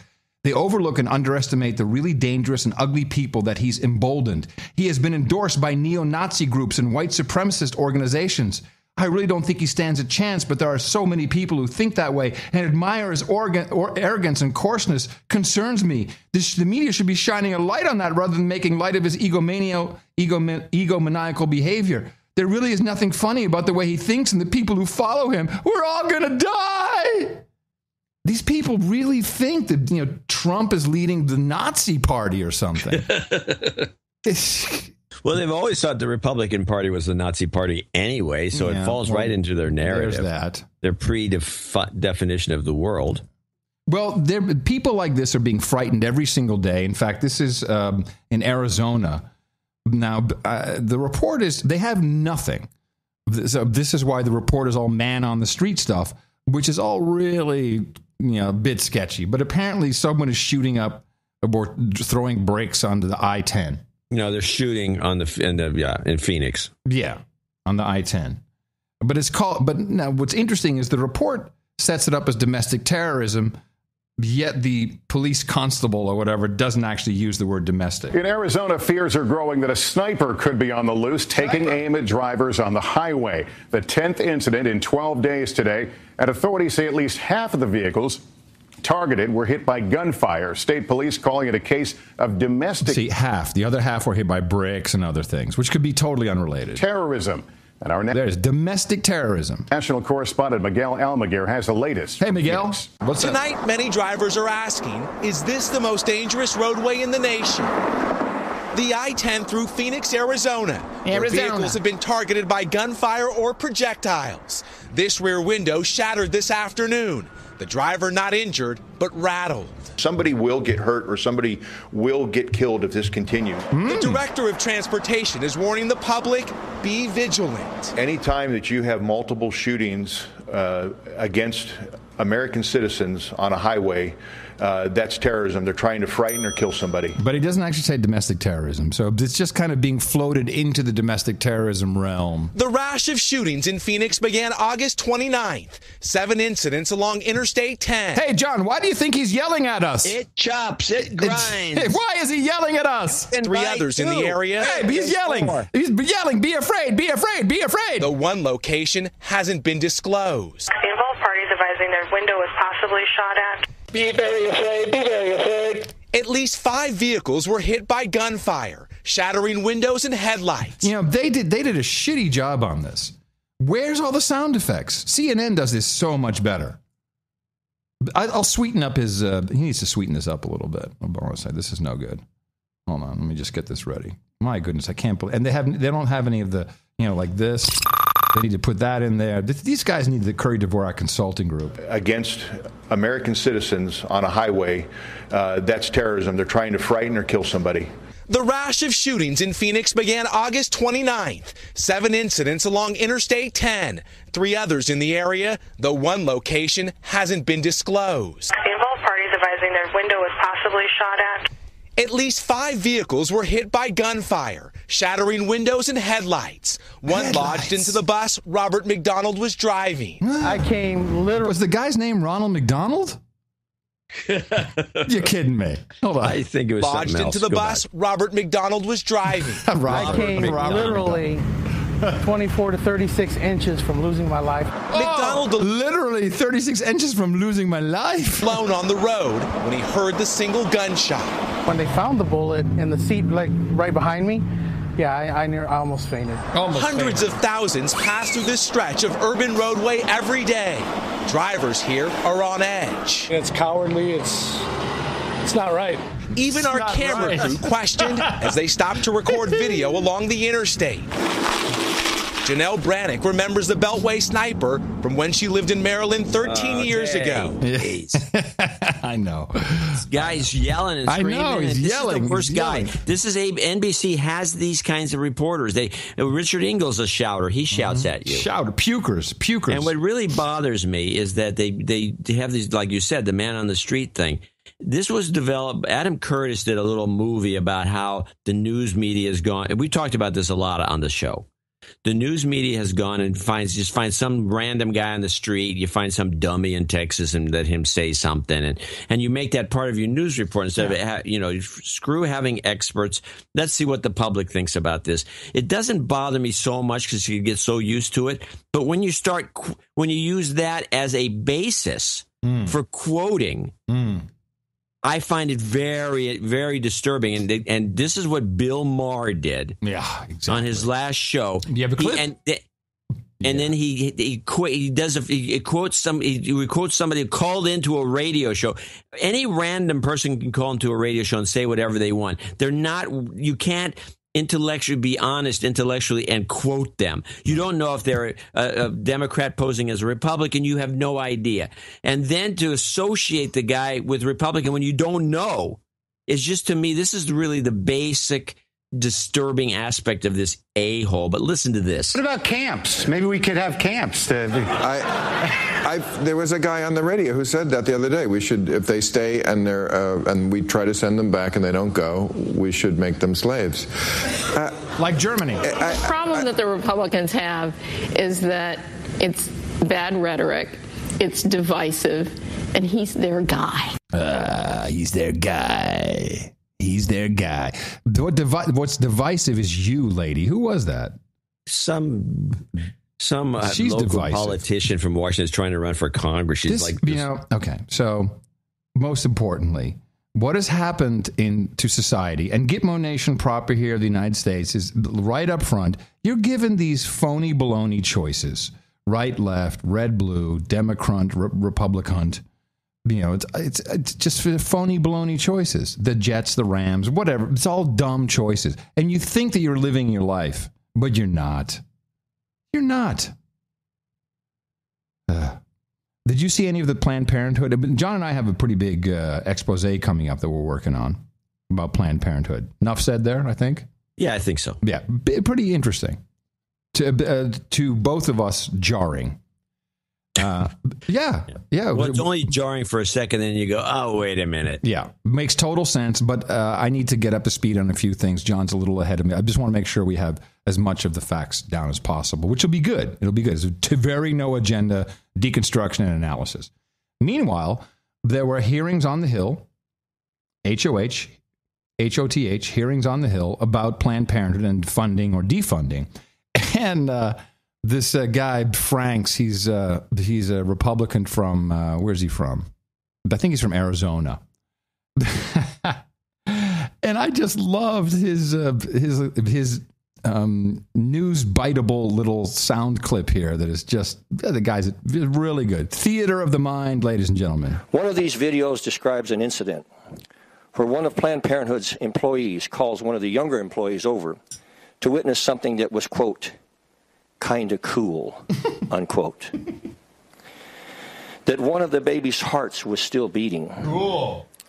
The older employee then said, quote, okay, this is a really good fetus, and it looks like we can procure a lot from it. Is that a good show title, Really Good Fetus? Could we use that as a show title? No, maybe not. Kind of gross. We're going to procure a brain, unquote. And then using scissors together, the two employees, starting at the baby's chin, cut upward through the center of this child's face and pulled out the baby's little brain and placed it in a container where it could later be sold. Mr. Chairman, I find it so crushingly sad that the only time this little baby was ever held by anyone in his short life was by those who cut his face open and took his brain. Oh, genius. I don't know why it makes me laugh. You're a sick man. I am clearly a sick man. But it's just, I love this is,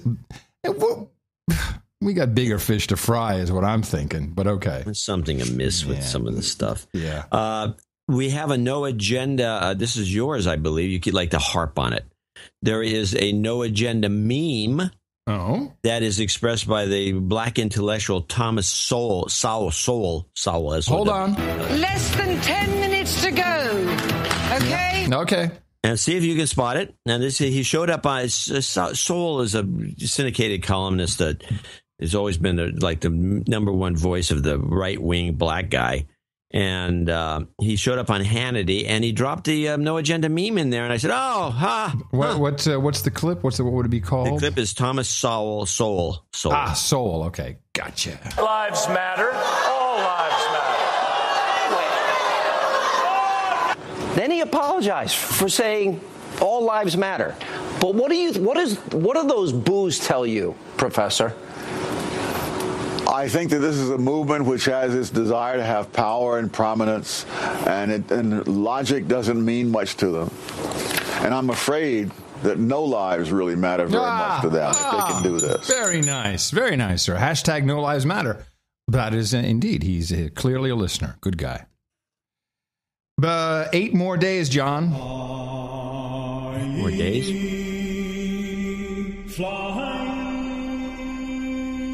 Listen.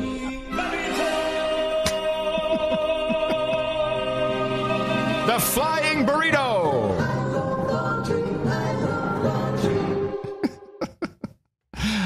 I don't like the Flying Burrito. I don't think it's not quite sexy enough for the Airstream.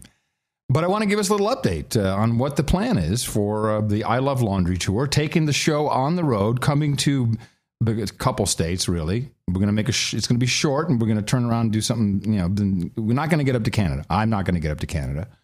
This first leg of the tour. Should I give you a little rundown of what the plan is?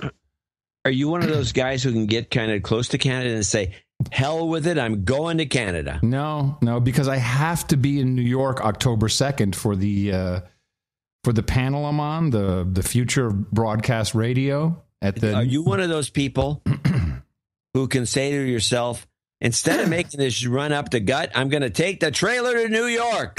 I looked at it, and I won't be able to make it unless I drive 10 hours a day. So, unfortunately... You left right tomorrow? Well, I have other obligations, John. But unlike, popular conception, I have a life. Well, that's a shame. I know. But I have, the Airstream is mine to use, so we can use it. You do the best work on the East Coast, Really? Mm-hmm. Well, I'm going to definitely go to New York with it, of course. But let me give you a little rundown. So the idea is Friday the 18th, leave Austin, and I'll drive about 6.5 to 7 hours and arrive in Lubbock, Texas, which is beautiful. It's on the way. But Lubbock, Texas, and I'm thinking we could do a meetup. That's a wine growing area. Mm-hmm. We could do a meetup. Right. Friday evening. Yeah. Then Saturday I leave Lubbock. Now, of course, I can only drive about 5 miles, and I arrive in Santa Fe, New Mexico.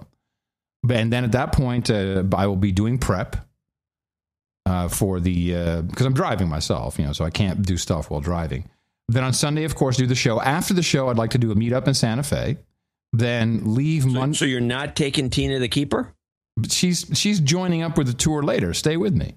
Okay. Tina the Keeper. Yeah. No, and she's crazy. She has a job. So she can't just take off anytime she wants. Oh, she can't do the job from VPN? No. And children depend on it, so no. Then Sunday we do the show, then have the meetup, then leave Monday morning and I drive another 5-6 miles up to Colorado Springs. You're driving 5-6 miles. That's 5-6 hours. No, it's 322 miles. Sorry, 5-6 hours. I'm driving 5 miles. So it'll be Monday, and then we'll do a meetup. I think, yeah, a meetup. We can do a meetup in Colorado Springs. Now, Bad Chad, who lives in Boulder, the idea was on Tuesday, to go from Colorado Springs to Boulder, but I'm going to pick up Tina, the keeper, in Denver at the airport. She's going to fly in. Now the thing that's up in the air is Bad Chad, who's our guy there in Boulder, Erie actually, but Boulder. He's going to be in Durango. So maybe I'll go to Durango instead. We'll have to see what goes on there. Boulder's where you want to go. Well, we'll find out what happens. But then we're in Boulder, and we'll do a meetup Tuesday the 22nd. Leave Boulder on Wednesday for Yellowstone. Now, that's a long trip. That's 8 hours. But Tina, the keeper, can drive. She can do part of the drive, so I can do part of the prep, etc. Then we want to be in Yellowstone for the show Thursday. And of course, when we arrive Wednesday, I've got to make sure we have the right connectivity. There is a park, campground in Yellowstone that apparently has Verizon LTE. They got an antenna on site. If not, it'll be the first time I test out the Yagi antenna and the booster. And I'm leaving some room because if it all sucks, then we'll have to drive somewhere to where there's connectivity. Staying in Yellowstone Thursday and Friday, leave Yellowstone Saturday to Salt Lake City. And that's another 6 hours. Salt Lake City, then do the show on Sunday and a meetup. And I drop Tina off. She's going to go back. So she's just staying for the Denver and Yellowstone. Yeah. Has she been to Yellowstone? No, neither have I. So that's I invited her. You'll love Yellowstone. That's what I said. Let's go have some fun in Yellowstone. Then Sunday, make sure to have dinner in the Big Lodge. Dinner in the Big Lodge. Noted. Then Monday, leave Salt Lake City. Now it's just going straight back. Now I'm going as fast as I can to get back in time for the prep and the show on Wednesday. I'll go back through Albuquerque. We have a night in Albuquerque. Tuesday, I leave Albuquerque and then go back, I guess, via Lubbock. And then if I can make it, I'll go all the way to Austin, but probably won't arrive in Austin until Wednesday afternoon. Then we do the show. Then Thursday night, I get on a plane and fly to New York for this thing in Syracuse. Come back. I hope I can get back Friday night. Otherwise, Saturday, prep and then show. And then we're back on the schedule. And then we'll have to figure out the next leg of the tour. You're wearing me out. I'm putting some serious work into this. This is for reals. Yeah, it sounds like an ordeal. Well, an ordeal or just super fun. It's we're bringing the show to you. Yeah. So we won't make Scandinavia this time, but we can do it on the next trip. I just got to plan it. I promised the bummers. I promised this thing in New York, and I can't get out of it. Here's the deal. Yeah. If you have to be on one of the off days so I can fly in and fly out. If you go to Saskatoon, plan to go to Saskatoon, which you may not be able to do because it's going to be winter. Can't make it. Oh, you mean okay? Yeah, maybe next spring. Maybe. Yeah, I'll fly in. Yeah, but somehow I'm supposed to believe this. Oh no, absolutely! I guarantee it. I would put it down in writing.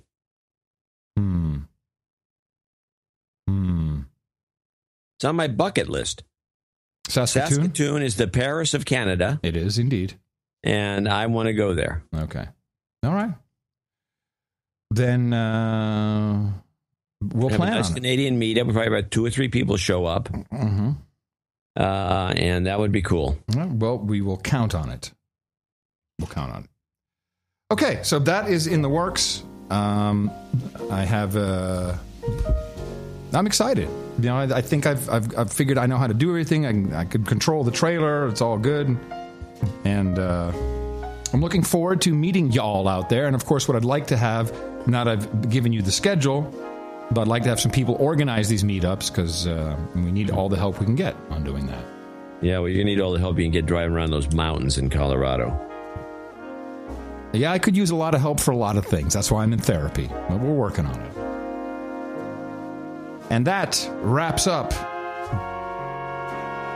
another deconstruction session here on the best podcast in the universe. Appreciate the support you've given us. Please consider us for Sunday, Dvorak.org/NA. Help is always welcome. And with that, coming to you from the Crackpot Condo here in the capital of the Drone Star State, downtown Austin, Tejas. In the morning, everybody, I'm Adam Curry. And from northern Silicon Valley, our last day of high heat, I'm John C. Dvorak. We will return Sunday right here on No Agenda. Adios, mofos.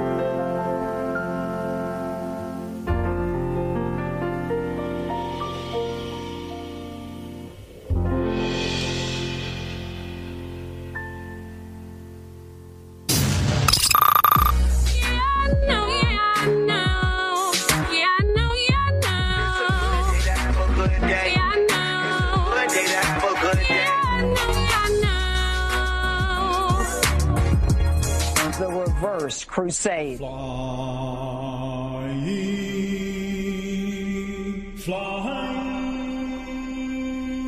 Listen. Airstrikes. Airstream.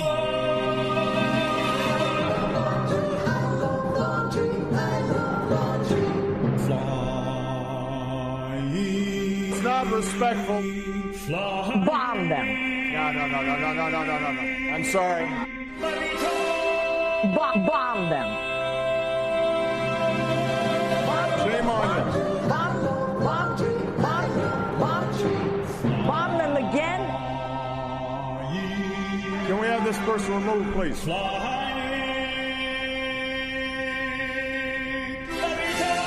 Bomb them. Keep bombing them.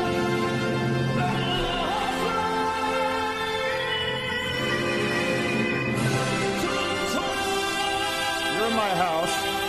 The reverse crusade.